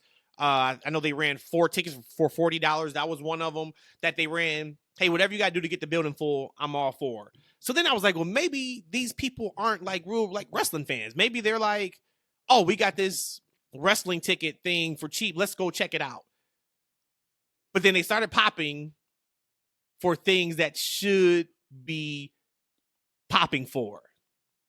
And then I had another thought, and I'll give that thought once we get to the parts that was worthy of huge reactions. So pre-show started. Hardys and Hook versus Guns and Ethan Page. Hardys and Hook win. Jeff Hardy. Yeah. I don't know if they are holding on to the potential Edge and Christian rematch and reuniting against the Hardys when Edge's contract is up later on this summer. But it's time. It's time. I don't know if that slip on the top rope was meant to be a slip and they're playing into something, but oof, it sucks, and it is it hurts a little bit to watch him now. And that's how I felt about Lita. Again, it's like, don't tarnish your beautiful career. And again, it's not tarnishing it, but that slip on that top rope, yeah, that could have been intentional, but that'd have been highly dangerous. And how it looked and how he slipped. It's time. It's time. You know, like slips happen. Those things. I know what you guys mean, because like I think overall it's time, because they've been struggling for a while, right? Mm-hmm. Them dudes is damn near 50, still trying to wrestle like they're in their late 20s and early 30s. They need to switch up their style and do something different. But we've seen accidents. I mean, Mercedes Moné had a similar incident in Japan, right? And it's one of them things that can happen. But overall, I wouldn't mind for them to get off TV for another 90 days and get in better shape. Actually, I think that Jeff looked in the best shape he's looked in a while since he's been in AEW. I think he's getting there. Matt seemed to be the better condition, but to get him off TV, have them kind of tone down their style, or do a different style, have them come back and give them their retirement like matches that they want to do and get them off TV. I just don't want to see like one of my favorite tag teams all the time looking like such a poor version of themselves. Yeah, they just look like a shell. Time. And you're right about the slip. The slip, of course, that can happen, but it was kind of just for me like a exclamation point on kind of what I already thought. Like, I no longer get super excited when I hear the Hardy Boy music. No, I don't care about their matches or their feuds. And this is coming from someone that was at WrestleMania. Which one was it? 33 or 34 in Orlando when they returned to WWE. And I damn near lost my voice. Yep, lost our when they came out. Like, so to see that, and because I hold them in such high regard, that if they are waiting and hoping for this Edge and Christian Hardy's match, I am here for that. For sure. Put them to the side until that's time. Yeah. Do we want to see it? Can they go when that match is going to take place? I mean, Edge is still there, but can they carry Matt and Jeff at this point? That's what I don't know. I think they have to. I think they are bonded in this fifth dimensional being world. I think they will. I think they will always perform those two tag teams going against each other, just like New Day and the Usos. How I feel like they will always have a great match. I think the two of them will always have a great match. So I think that can still absolutely happen. Them dudes is also 20 years younger than them as well. True. Hey, but let's on a positive note though. I think, man, they need to take the chain off Hook. It's time to let that boy go and do something meaningful for him. They've been kind of neglecting him to these buy-in type matches or these just pop-ins. I mean, he's been in the company for a couple years now. Go ahead and run with that boy. Let's see what he can do. I think they're being cautiously not optimistic, but I think they're being very cautious with him and not throwing him out there too soon. I saw that he was 30. I think he's 34-0 now. And oh wow. So I think it's slow and steady. I think they're taking the slow and steady wins the race with him. I agree though. I think it's time for him to get into a pretty important feud. I mean, he was super over. I really haven't. That's the first time I've seen him in a while. So I don't watch Rampage. I don't know if he's on Rampage. Yeah, he's been really on Dynamite. Okay. No. So the stipulation for but the not match very was much. If the Hardys and Hook won, they get Ethan Page's contract. Once again, I do want to shout out Matt, Private Party, Ethan Page. They've been running with this storyline for a long time. It's been through Rampage, through YouTube, all those places. So at least they're trying something. So let's see what this is. But that was what it was. Of course, nobody bought the show or was super excited for this match. We get to the pay-per-view. Hold up. I'm telling you, said nobody was excited about this match. Them Guns boys, dog. No one can look at them and tell me that they ain't them or they ain't hims. Like they look so damn good. I love the Guns. They will be my forever tag team, AEW tag team champions there. But I think Ethan Page fell from grace. I know that you said the storyline has been going on for quite some time. Mm-hmm. Ethan Page to me is not what I thought he was going to turn out to be in the slightest. And it has nothing to do with him. I kind of agree. That has nothing to do with him. But he still everything in wrestling is booking and presentation. Sure. Yep. 21-man Blackjack Battle Royal. Orange Cassidy wins, which we said, right? We were like, hey, this would be the perfect opportunity to take the belt off of him because he can say I wasn't pinned. But the way he's been busting his ass through all these matches, it's like, don't take the belt off of him just by throwing him over the top rope. They didn't. Two things that I loved in this match. Number one, Big Bill. Finally, they gave him the spotlight that he needed since he's been in AEW. He looked like a monster. Hopefully now this kind of takes him off where they actually do something with him that is significant. And the last, whatever it was, I don't know how long it was, 3, 4 minutes, 5 minutes, Swerve and Orange Cassidy, boy, oh boy. Let me hit that air horn. They did the damn thing during that time period. They turned it up, which was great to see. Love Swerve. Did not like the match. I thought like the Big Bill was good. I thought that was good. I thought Swerve and Orange Cassidy was fantastic. The match itself was not a fan of. A lot of just spots to do a spot and a lot of things that just did not make sense in a battle royal. But okay, I can suspend my disbelief because I am a wrestling fan. You have to. There was just some things though. I'm like, that is stupid. That should not have happened in a battle royal. When you have 20 plus people in a battle royal, isn't it supposed to be spot after spot after spot? It's not about the spots. It's about the kind of spots. Oh, the match just wasn't good. The match. I love the match. I absolutely love this match. Even down to when Dustin did the Panama Sunrise on Brian Cage on the apron. That was sick. That was sick. Penta eliminating Phoenix by himself by accident. You mentioned when Swerve and Orange kind of had their back and forth, and he put his hands in his pocket. Like that was like really creative and thought of. I mean, overall, I really, really loved the match. Trent sacrificing himself so Orange can stay in the match. Who did? Trent. Oh, okay. You know how he sacrificed himself? Yep. So Orange can stay in the match. I mean, I thought this match gave me everything that I wanted out of a battle royal. completely, because in my mind, I had said before, there was no chance Orange was going to win. But I thought everything was done to the point where it was believable that Orange did win. I love this match. This match was 2 thumbs up for me. I don't know what you talking.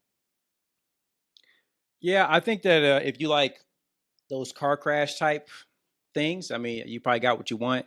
So I'm a big Swerve guy. Swerve is my guy. I think if I was able to wrestle and be a heel, I think I would be Swerve.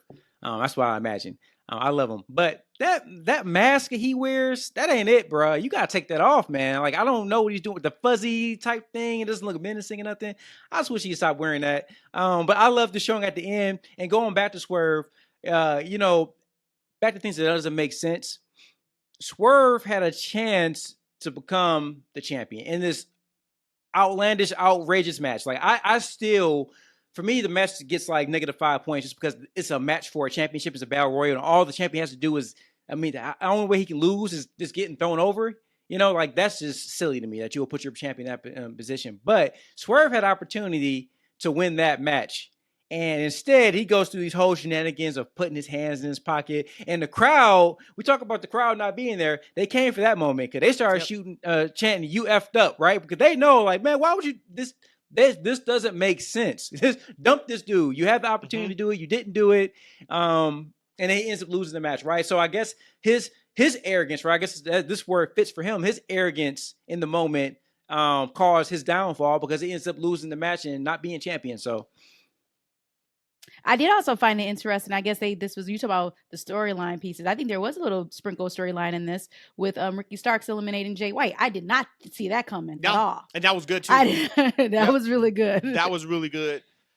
And we see that's going to continue. We saw later on that FTR came to Ricky's save. Oh, yeah, that's so it's going to be FTR with the R standing for Ricky to go against now the Bullet Club. So we'll see what the third member of that is going to be here soon. But yeah, I mean, I thought the Battle Royal was just okay. Or actually a little less than okay. But I do want to see Orange Cassidy and Swerve now in a program. And I think it's time you can take that belt off of Orange Cassidy. He's done fantastic. I think he's had like over 20. I think he's had like 23 matches or something like that. In title defenses. Wow. That's huge. I mean, we said he's almost working almost every week. So, but we're not getting that anytime soon because we still got to finish up Swerve and Lee because they're still.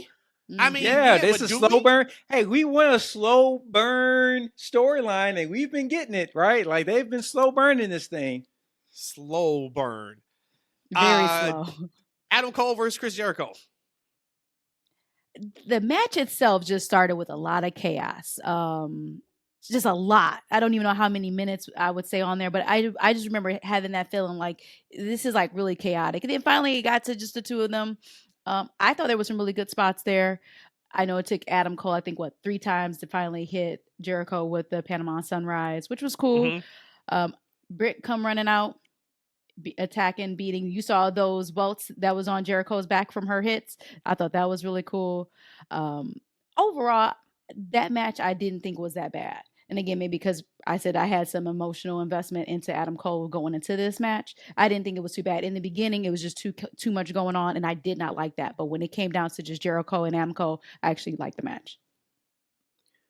I'm going to kind of disqualify myself out of this match in conversation, only because I'm not a Chris Jericho fan. And I don't know. He just doesn't do it for me. I like actually what he's doing as a heel. I respect the shape he's gotten into. I like this version of him a little bit better.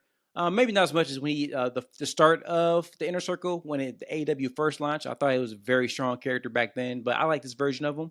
But I just can't get into him, and I'm just very uninterested in anything he does, and any match he's in, I kind of stopped watching. And I gotta be, I watched a good portion of it, but there's parts I just fell asleep, guys. Hey, look, I made this nice drink, right? It's a strawberry colada with a pina colada mix. And I had like this coconut rum I kind of mixed in there. And I think alcohol makes me sleepy because, man, there's certain parts of this match I just kind of keep my eyes open. I fell asleep and I was snoring probably about a good 10 minutes into like I fell asleep for 5 minutes, wake up for another 5 minutes. Fell asleep, wake up. So I'm gonna disqualify. I saw a good portion of it. I saw the winner. I saw the Brit thing, but it just wasn't for me. I know Matt hates the ending. I knew you hate the ending. The finish was garbage. Oh God. I liked Britt coming out there. She came out there with intensity, and the crowd popped for that. Mm-hmm. So that was good to see. The Sabu thing was done just to do it. Yeah. He goes through a table in the first 2 minutes of the match, and then that's it. We don't see him again. We could have done without that. I'm all for surprises. I think that's great. But he was supposed to be an enforcer, right? In this match. Well, at first I thought he was. Right? At first I thought he was the ref, right? And then when he came out without his ref thing, I'm like, okay, maybe he's just an enforcer. So he enforced the first 2 minutes by putting somebody through the table, and then that was it. It didn't have anything to do with the match itself. Didn't have anything to do with the finish. And holy hell, can somebody please explain this finish to me? So this is a non-sanctioned match. That the finish is a referee stoppage from punches to the face. No blood, no anything. And the match is not sanctioned by AEW, but the referee is going to call for the bell. I got a question. In capital normal T, unsanctioned, capital R. No, I know I'll let you do this on that match. No. Capital S. Nope, not on this match. Capital H. Nope, not on this match. Trash. Nope, not on this match. No. I'm okay Trash. I got a question though. In past. Okay, we got it. In past unsanctioned matches in any federation, is there a ref? Why can't I remember? And how usually is the match over? There's always a ref. Yeah, it's a ref because they got to count to 3, right? So it's still a pin. Yeah, okay. So they have to finish the match. But can anybody explain to me, seriously, how a non-sanctioned match ends with a referee stoppage? See, non-sanctioned just Jericho means was gone. It's uninsured. It's uninsured. If something pop off, it ain't the company's fault, right? Somebody get hurt, it ain't the company's fault. There's no insurance claims can be filed, but everything else is the same. That's what I get from these matches because they look and feel like a regular match. I honestly didn't care. I mean, I said I just put them in the squad for myself. I just wanted it to be over, to be honest with you. And it's not because they're continuing. We see Saraya and Jericho. On Wednesday to go against Cole and Britt. So how funny was that? At least another week. How funny was that when Britt hit Saraya with the kendo stick? She got up out that mug so fast. She got hit twice. She's like, "No, this is not for me." I'm out. Go ahead and go to the back. Let's go to the back. Next match was a tag team match. FTR defeats Jeff Jarrett and Jay Lethal. Can we skip this? There's only one good thing out of that match for me. And it was with Aubrey taking that guitar to the head. And I like Aubrey, but I thought that was a good moment right there by Crazy Karen. Crazy Karen strikes again. Yep. That's the only thing that I'm gonna say out of that match. Y'all can go. Hey, did we see Aubrey anymore after that? I don't remember. Did we see her again? Yeah. Yeah. Okay. She. Which one did she do? Toward the end. Let me see. I can't remember, but yeah, I think we saw her again. Yeah. Okay. Yeah. Karen hit her pretty close to the face of that thing. She just whacked that chick, man. Oh, I felt bad for her. Yeah, this match was slow, and as I knew it would be, man. It didn't do it for me at all. It didn't do it for me. I felt like this match was like an hour. I think it was more fun than it probably had a right to be, but it still wasn't for me.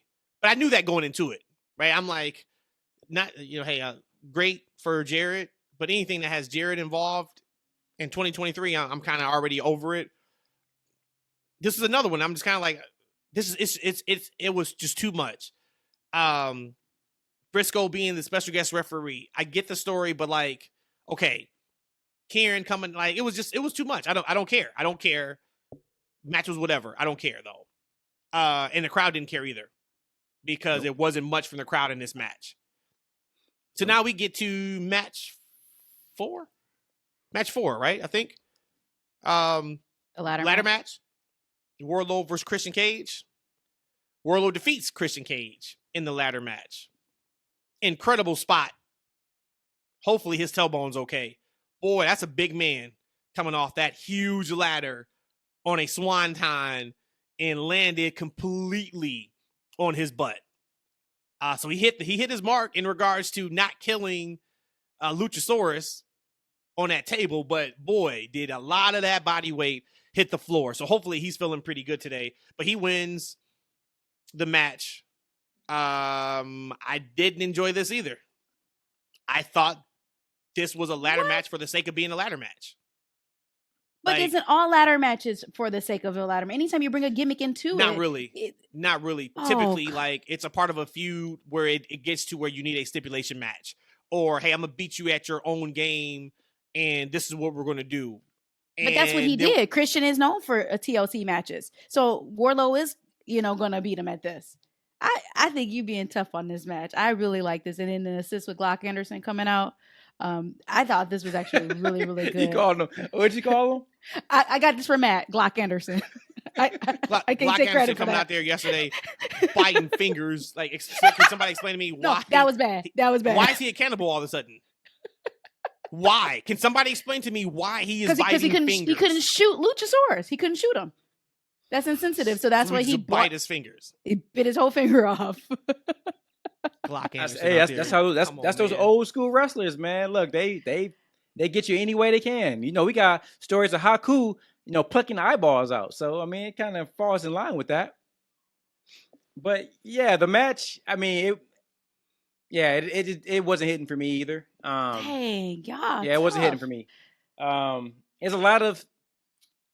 I get some of the spots we're going. Like, there's a lot of them setting up spots and then Christian just bailing out of the spot, right? Which makes sense because at the end of the day, if I would just roll off the table too. I'm not gonna do anything fancy. I'm just gonna get off the table, right? If I see you about to setting it up and you about to go to the top rope, no, I'm just gonna get off. I'm not gonna do anything special. So I get it, but it just wasn't that entertaining to me. That spot, I mean, it was picture perfect. He still got a good portion of, when Wardlow got on that ladder. It looked like that ladder was like 100 feet tall. He was far up there, right? I was hoping when he got to the top, I was like, hopefully he just does a splash, because if he does a swan like that is, and he can miss. He did it. Oh yeah, no, it was perfect. It's perfect. And he got a good. His back got all of Luchasaurus, right? But his ass got all that table. So it was a nice spot. I like at the end. I kind of prefer Christian to win. I don't know if this is the match that's going to, endear Wardlow to the fans. Because it wasn't a bad match. I don't think it was a great match. It was fine. But it was another match that was just fine to me. I would say that I'm not a new fan of Wardlow after that match. But if I'm going to just grade and rate the match itself, I actually really, really like the match a lot. But no, as far as that investable piece where, okay, after this match, after that power bomb, the shake of the ladder, Christian power bomb setup, boom. After all of that, I'm not all of a sudden a new Wardlow fan. And maybe I guess this is probably why y'all feel like the match wasn't that good, because something should have came out of that.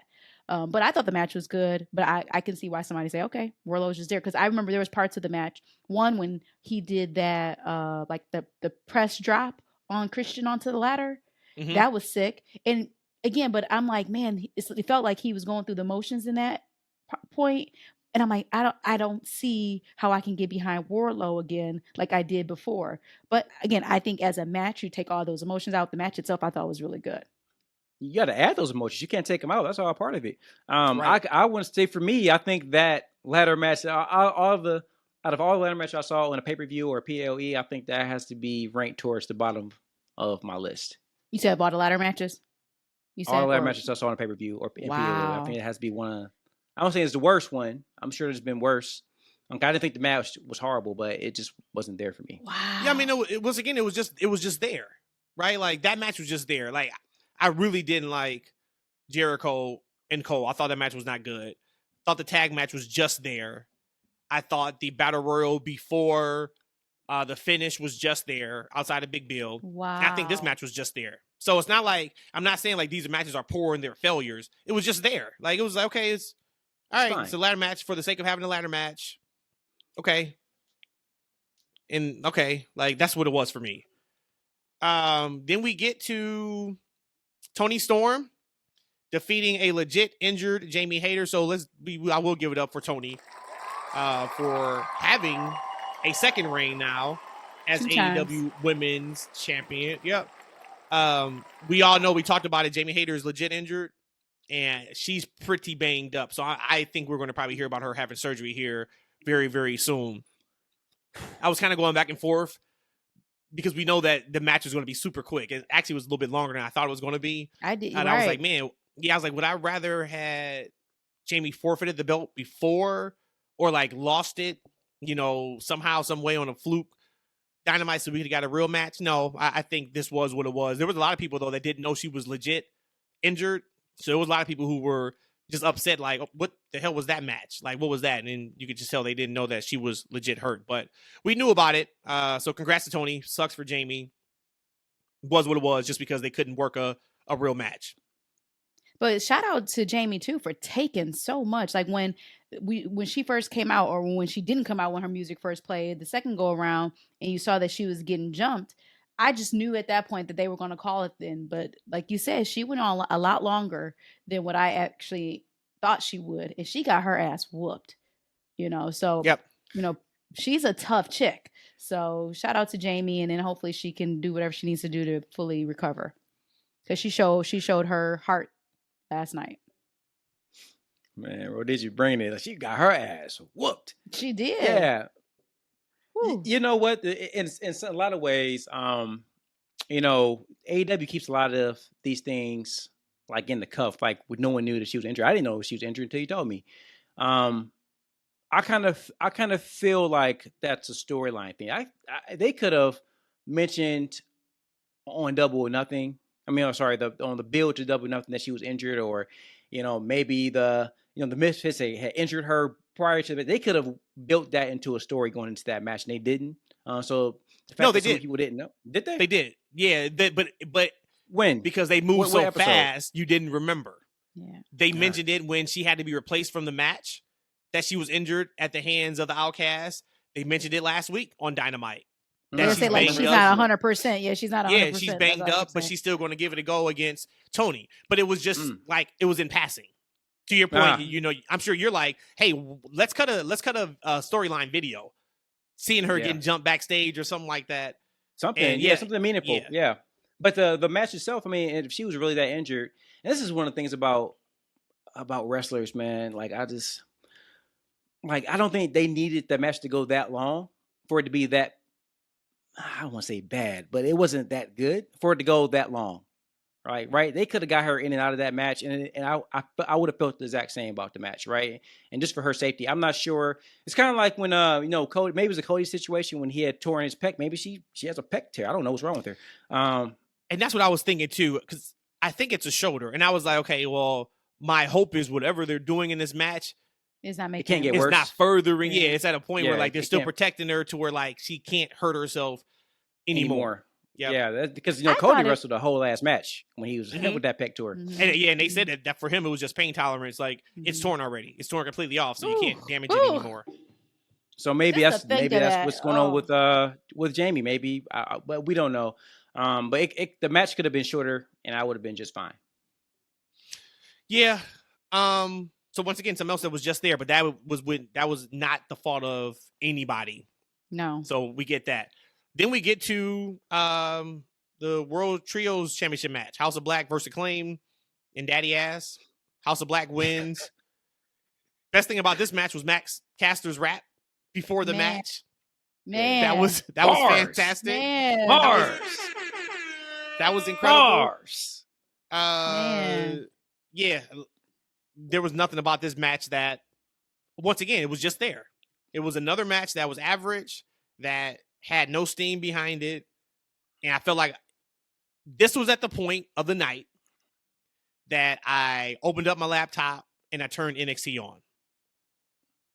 And I didn't say anything to Rhodesia why I did it, but I was over the show. I was like, man, this show sucks. At this point of the night, this show has sucked to me. Wow. It flipped after this. It flipped. But at this point, I opened it up, and I think the women's match had just started, the title match on NXT. But what were your guys' thoughts about the trios match?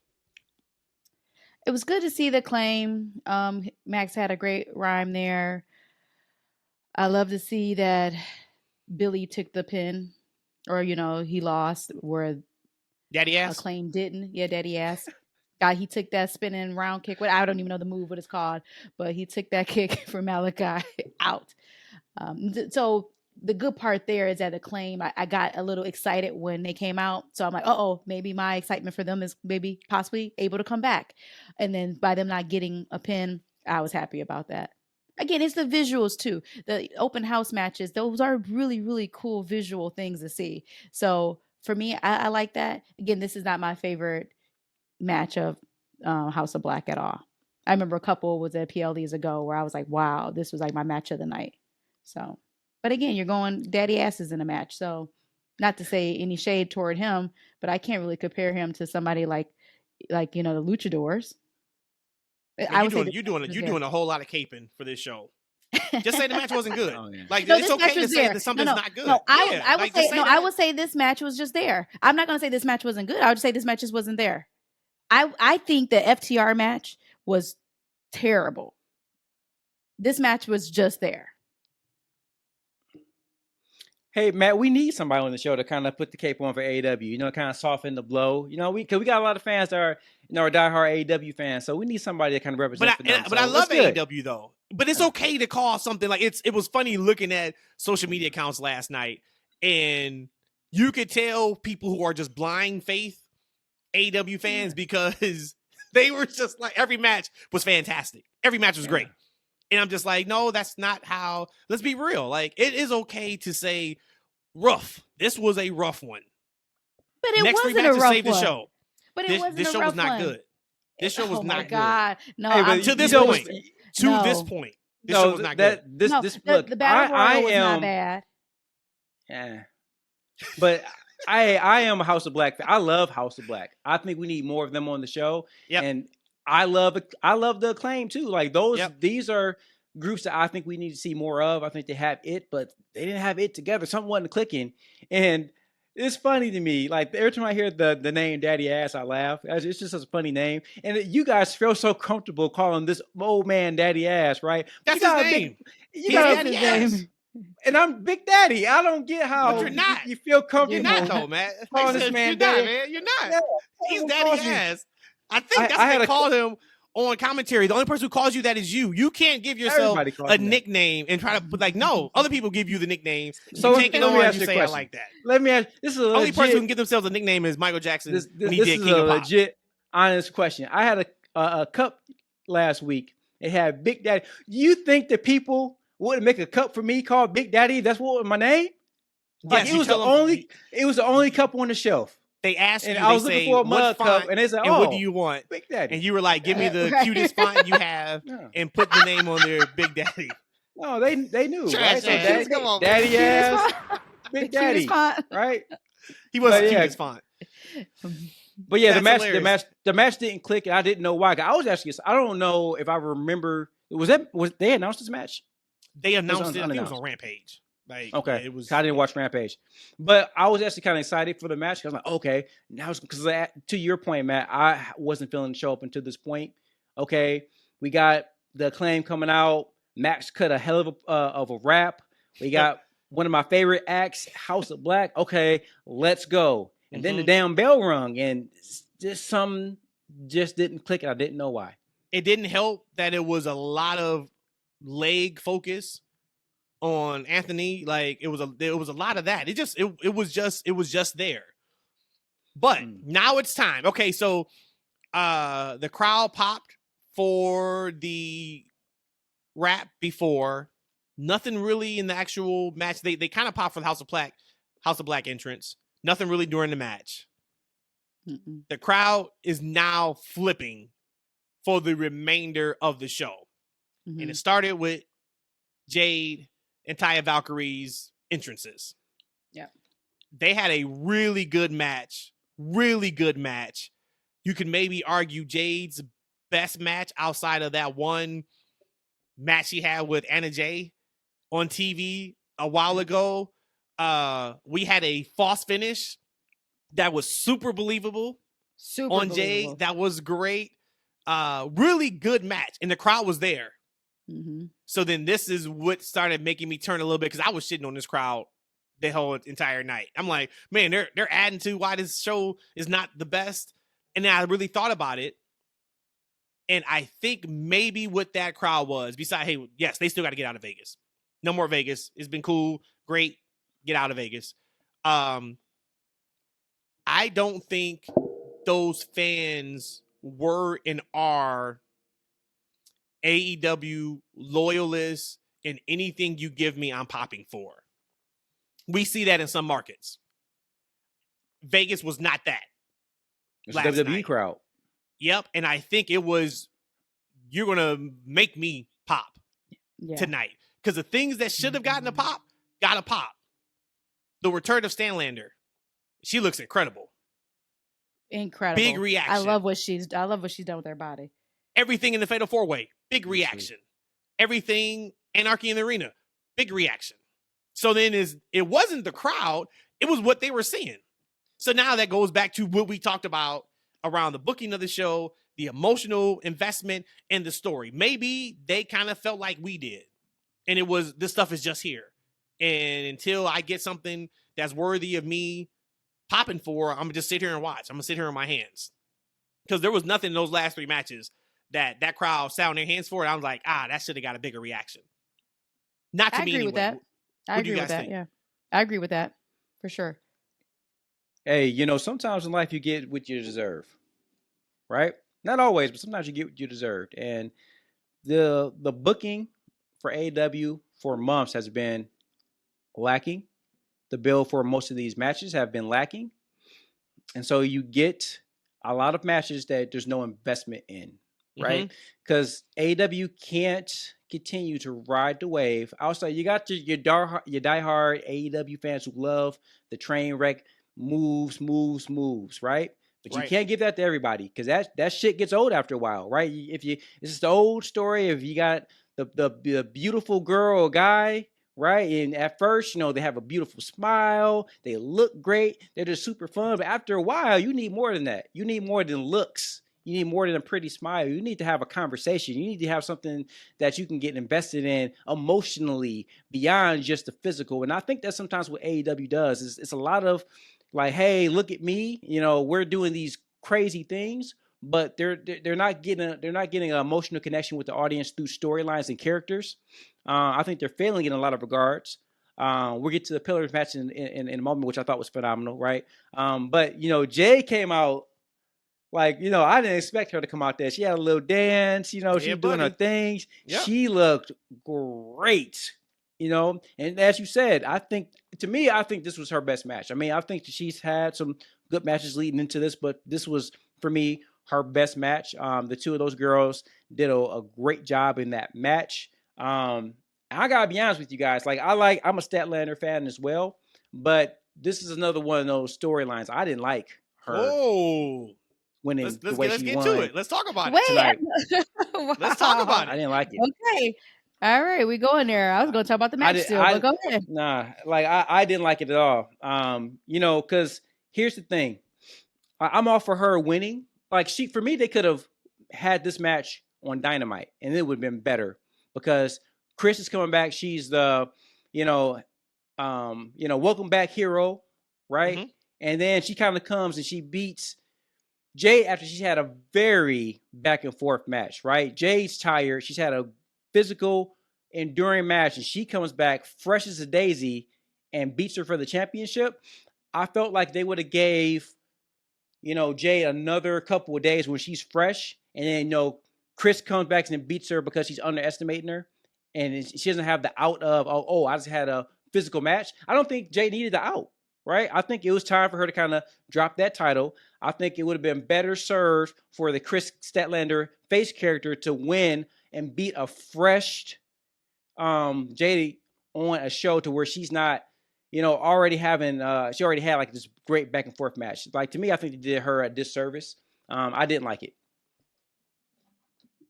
And I loved it for that reason that you didn't like it. Because it did give Jade an out. Jade has won 60 matches in a row. Mm-hmm. And Jade is not feeling herself.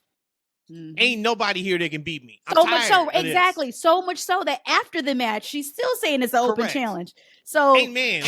This is all y'all got.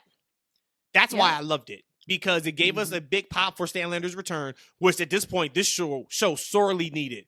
To the point where I'm like, damn, did they sandbag this show just to get a huge reaction for this? That's how bad I thought the show was leading up to this match. And she comes out, and it's like, you said it's open challenge. Just do it right now. That's why I really, really liked it. I think it does give Jade an out. It now gives Jade something to sink her teeth into, because now I've been screwed, right? Quote unquote. Like, why does the heel character need an out? She's the heel. Why does she need an out? Because she's 60-0. That's why. And it's like, my first loss, I want to be able to, even though my cockiness is the reason why I lost, I'm the one that gave out the open challenge. Here's the problem with storytelling. Like, they need to stop these when the villains are telling the truth. Like, right? Is she really a villain when she really got screwed out of the match? Every villain has their story where it's the truth. There's a little bit of truth in it. It's usually a twisted truth, though. That they can tell that kind of makes sense. This is not twisted. Okay, true, but no, the twist is she didn't think Stanlander was there. She's been doing open challenges for the last year. And it's been some of the local talent. It's been some of the people we know had no shot. No, it bit her in the butt this time. She came off of arguably her best match, and you still think your shit doesn't stink enough to where you're going to do an open challenge after that. You got what you deserved.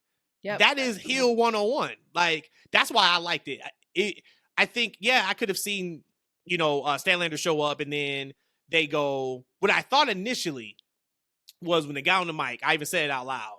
They got on the mic and they started doing this whole thing of there's nobody left, open challenge. I was like, okay, you bring Stanlander back here now, and then you do this on Collision for the first episode in 3 weeks. And then when the ref comes out or something happens, I was like, oh no, they're about to go now. And I was like, I like that even more, because now that gives Jade a built-in excuse. I'm going to assume we're going to get a rematch, and Jade's probably going to lose again. Right? I don't know if I really want to see her go. That was something I was battling with last night.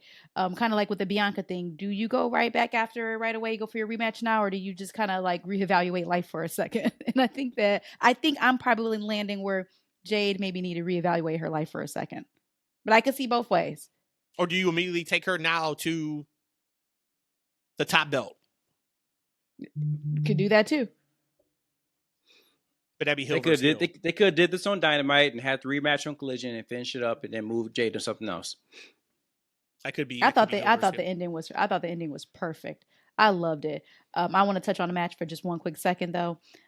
Taya, she moves kind of slow, but kind of like all her moves are intentional. And usually I don't really like a slower match. But I actually really like her a lot. So I was a little bit disappointed that she didn't get the victory, because I thought that out of everybody, again, taking Chris Statlander out of everybody that Jade was going against when she got to that big number, that, oh no, that person's not going to be the person to take her win or her belt from her. But I thought for a hot second that Taya actually was going to win. I really did. And I was a little disappointed about it. I kind of, like I said, I knew it wasn't when I'm like, she's got to be ready. Statlander's got to be ready. This is the reason why we've been waiting this long.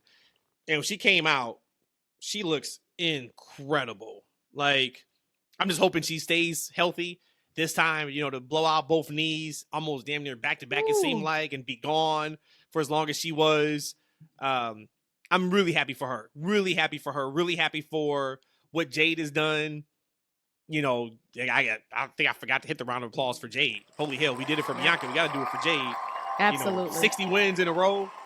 Held that down. Continue to improve. It's going to be really interesting to see, like I said, what she moves on to now. But loved it. I loved it. I really did. So then the show turned for me, because then we go to the 4-way. And it was MJF. He pinned Darby Allin, as he said on the press conference, with a fucking headlock takeover in the 4-way. I'm glad to hear, E, that you did enjoy the match. You weren't hype on it at all. You didn't like the build up. You said typically the 4-way, what you're going to kind of expect. You're going to get a lot of crazy moves, et cetera, et cetera. What I was really banking on, and it worked, was MJF's not going to do that. So they're going to make this match in a way that it complements everybody.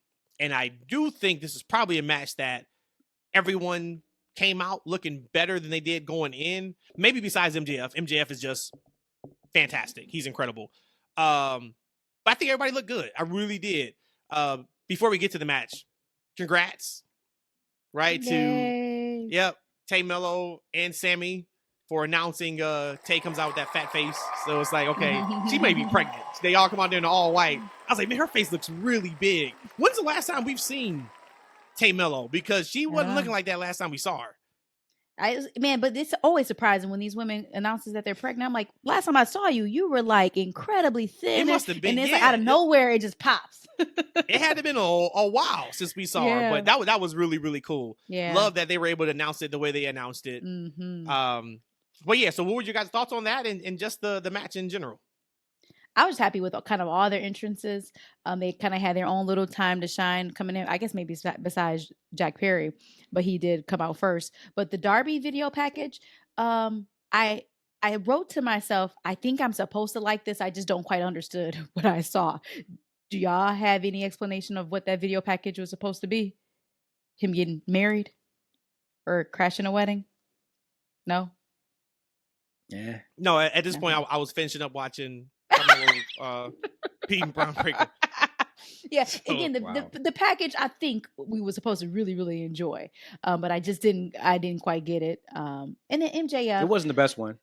Yeah, I missed something. I really think I missed something. Well, I was irritated that Sammy had a new video wall, and they didn't shoot it, and it was directly tied to the match. That you have to show that video in its totality and then pan out to them coming out. It was like, and I get because they did that with Darby. I get that. But then do it for everybody. Like, that's okay. Mm-hmm. Give everybody their special entrance.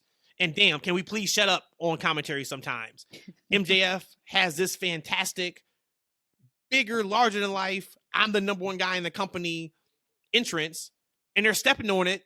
We know we're not supposed to like MJF. I don't need you to whisper in the microphone, oh, look at this guy.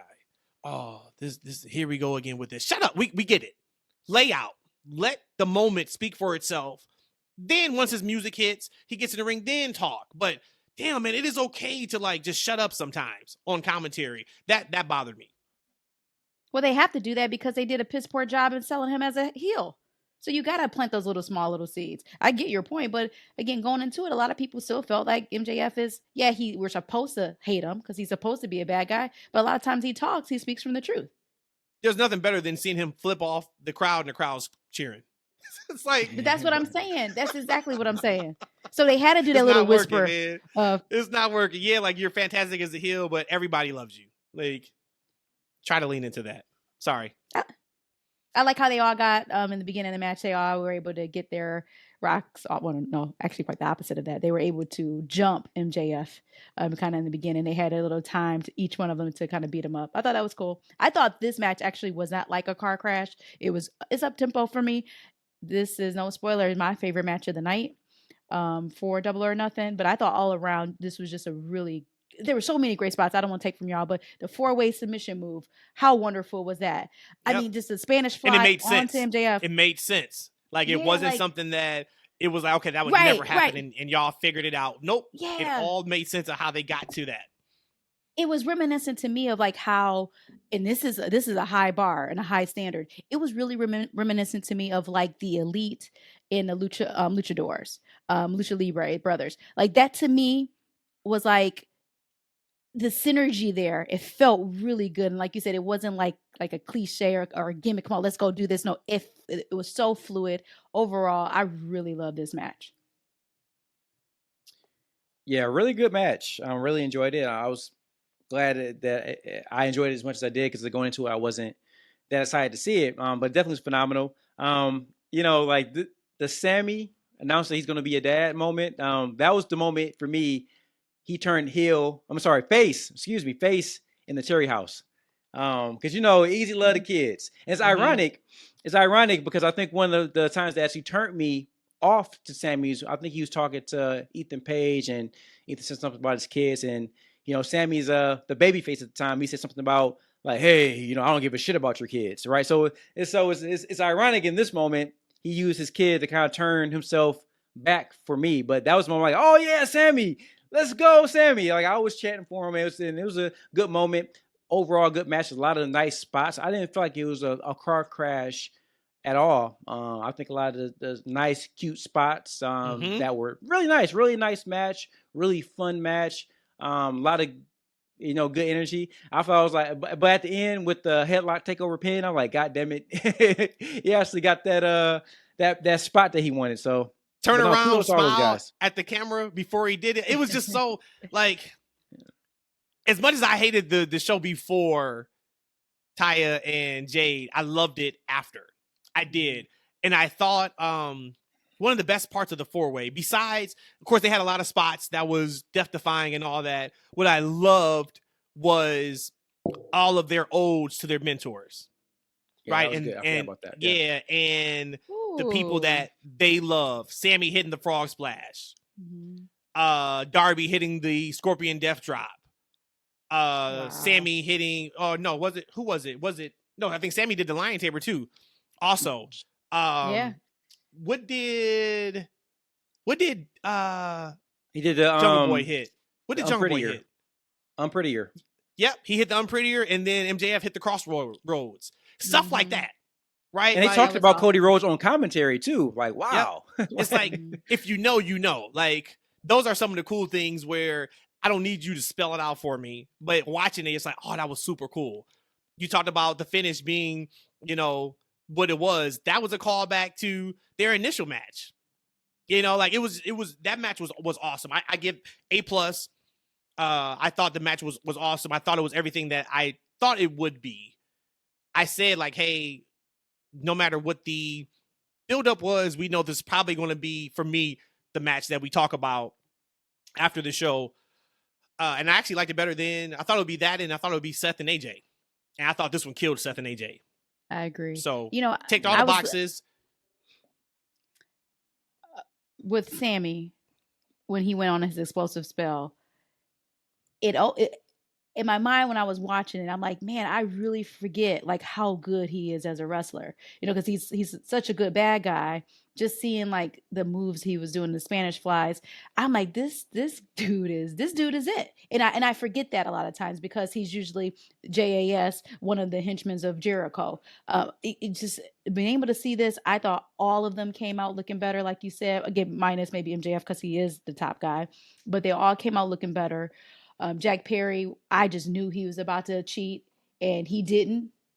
So, I love they played on that. Yeah, I love they played on. He was pissed that smart fans thought that he was on turn heel, and he's crowd sitting there booed with the his belt. ass too. Yeah, sure did. It's like, you should have used it, buddy. You should have used it. But I mean, just all of it. I thought this match was perfectly produced, and it was everybody coming out of that to me looked better. Bravo. Hey, Sammy, real quick, this new babyface run he's obviously going to go into. I hope he gets an editor. Somebody like, hey, what do you think you want to say tonight? Like, don't say that shit. Like, right? Say this.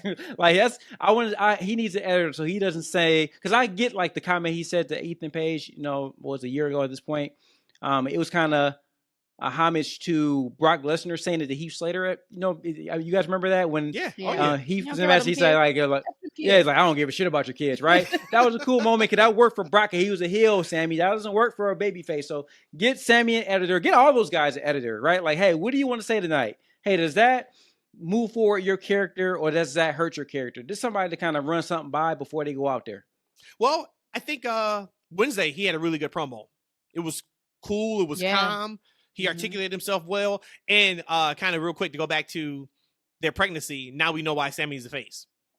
Because when he turned face, what I thought to myself was, okay, great, he's getting cheered now.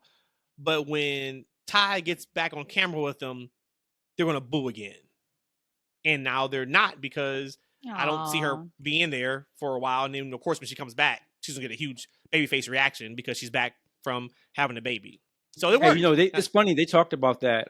Ty and Sammy talked about that on that show they do. I can't think of the name of it. Yeah, they mentioned about Access something. They said, hey, do you think it's a mistake that we got on camera together? Actually, I stopped watching. I don't know what they said at the end, but yeah, I think I watched the first 2 episodes. And then I was like, whatever. And I kind of moved on from it. Kind of like Rampage. Anarchy in the Arena was the main event. Shit's about to hit the fan. Yep. And I am glad this was the main event because the four-way didn't take from Anarchy in the Arena, but Anarchy in the Arena would have taken away from the 4-way if you would have flip-flopped those matches. So they did it perfectly. Violence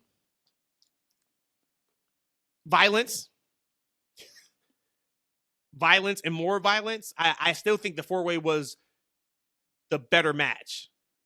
Probably by a wide margin, but we got what we wanted to get out of the Anarchy in the Arena match. Insanity, violence, crazy spots in that match.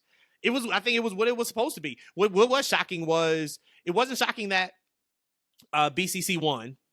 I think that was even my prediction. BCC wins, and then we get Kota Ibushi, because after, Takeshita cost them the match, which he did. So I think we get Ibushi here soon, if not, at Forbidden Door, before Forbidden Door. But what was surprising was the BCC member, they got the pin. Willer Yuta got the pin.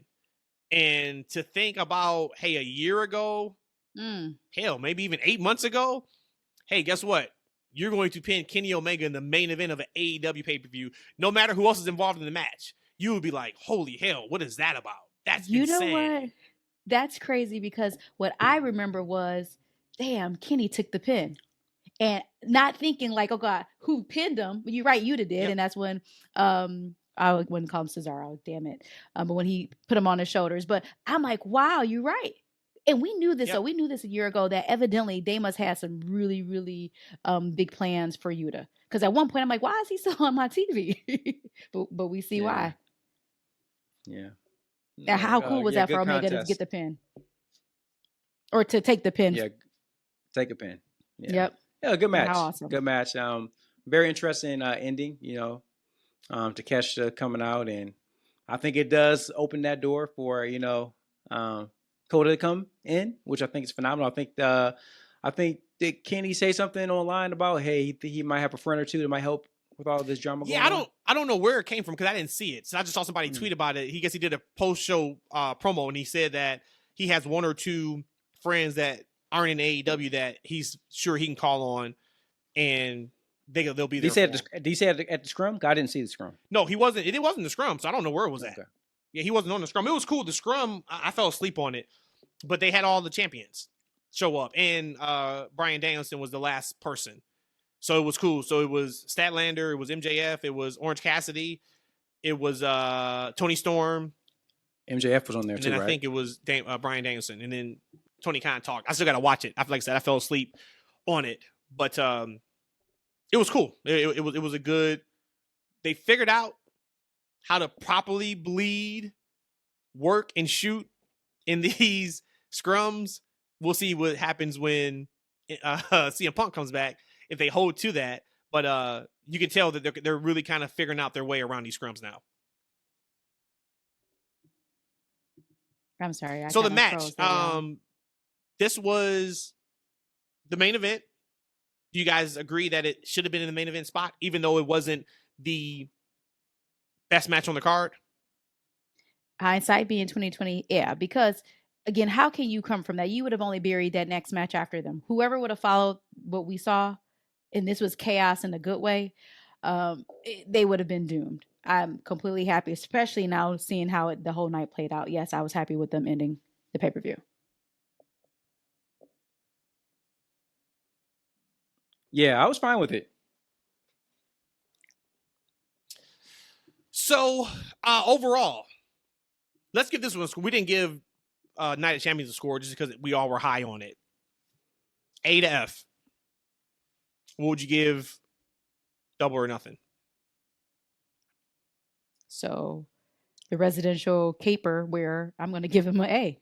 I still like this. I know you just gave me that crazy look. I still like this Double or Nothing. There was a couple matches I didn't give a crap about, or one match I didn't care about at all. One was just there, but I still like this pay-per-view. So I'm not going to let you make me feel a different way. I like this pay-per-view. I'm still giving it an A. I give it an A-, but I'm still giving it an A. Is it a bird? Is it a plane? It's super roadie. So yes, great main event, great 4-way. I liked the Jade match a lot. I thought the finish. I thought the Statler thing could. I didn't hate it. I just thought it was unneeded, and they could have moved that somewhere else. Okay. But I sat through so much of that show uninterested. I'm gonna probably say a C minus, because I think that is rough that I felt that way for so long for a show I had to pay hard money to watch. To be honest with you, yeah, I'm gonna give it a C minus because I felt like going up until like the last couple of matches that it was another episode of Dynamite. To be quite honest with you, and I don't have to pay to see Dynamite, so I expected more. But like I said, sometimes we get what we deserve in life, right? We weren't interested. Well, I wasn't interested in most of the 90% of these matches going into the card. So I guess I got what I was looking for when I actually watched the show. I was uninterested in 90% of the matches. Of the show. So yeah. Okay. I gave it I would give it a C. Let me stick at C. I was close to saying C minus. I was close to saying C plus. I'll go right in the middle of C. I thought it was average. And I think that the last 3 matches to me were some of my favorite memories from the weekend. And that took it up to a C. I absolutely was ready to give the show a D minus F going into the TNT Women's Championship match. So I put 2 polls up on Twitter. Shout out to everybody that voted. I did one for Night of Champions and I did one for Double or Nothing. Night of Champions, 38% of people gave it excellent and good or great. Those were 2 different options. It was, you say the show is excellent, good or great. 38% in both, 18% average, 6% horrible. So the person who said horrible or people, I'm going to assume your favorite wrestler must have lost. Wait, that was Night of Champion, you said? Yeah, or you were just super anal about the title match going on first. I don't know how anybody can say that show was horrible, but everybody has their opinion. So thank everybody for voting on that one. Double or Nothing. Number 1 vote getter was average at 40%. Good, great was 36%. Excellent was 17%. Horrible was 7%. So number 1 was average for Double or Nothing. Number 1 was excellent, good, great for Night of Champions.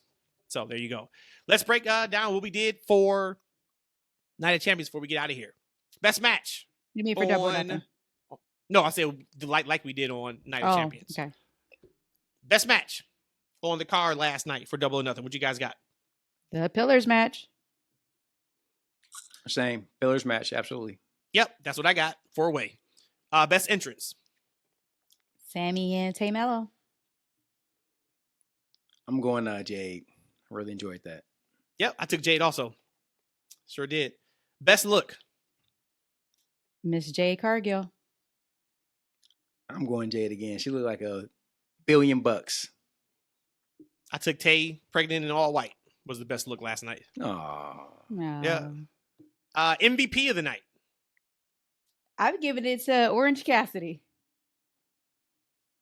Wow. I'm giving it to the baby in Tay's belly. turn the daddy face over here. I had no interest in Sammy. I went MJF.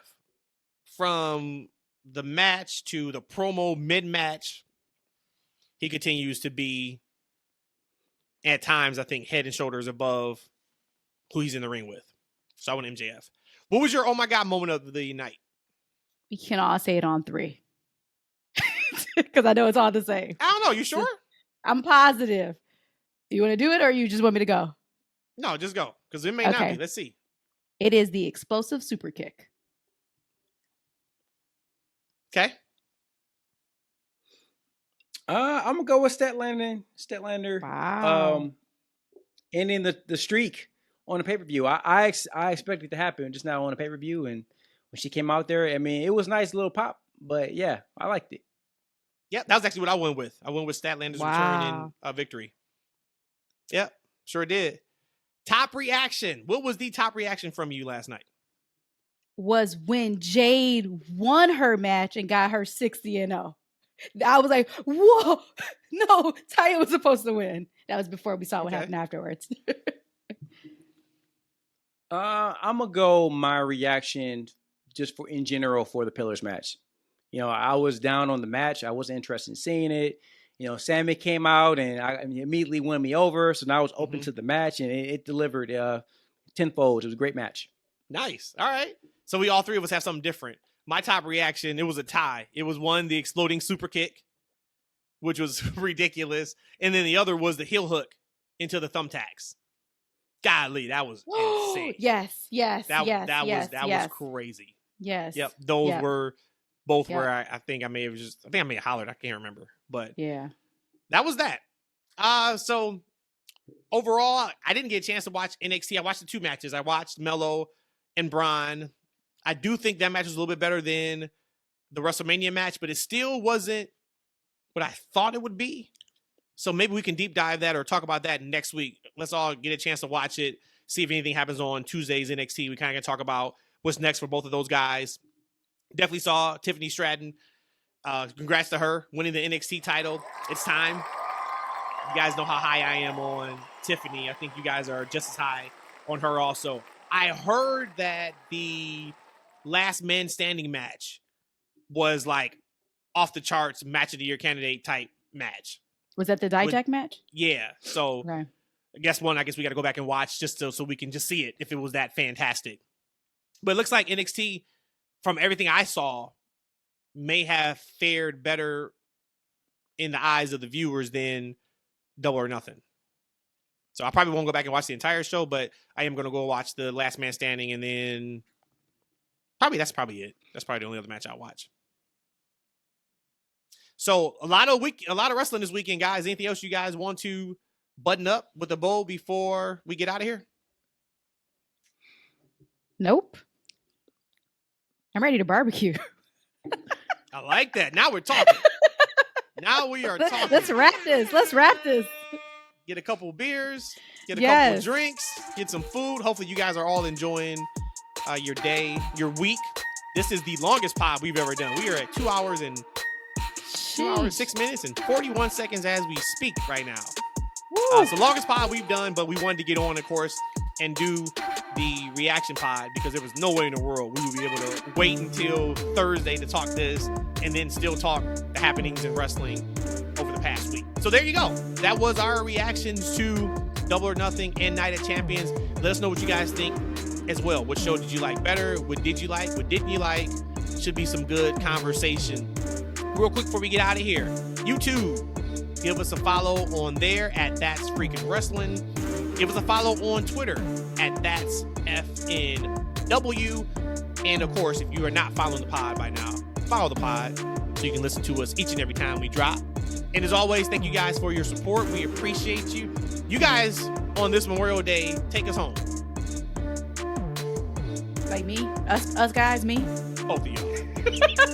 I'm sorry, I was busy doing my normal thing that I do at the end of our show.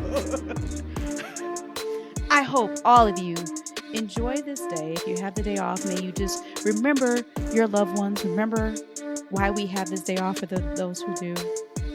Drink some good beer, have some wonderful laughs, and subscribe to our podcast and follow us on the Twitters.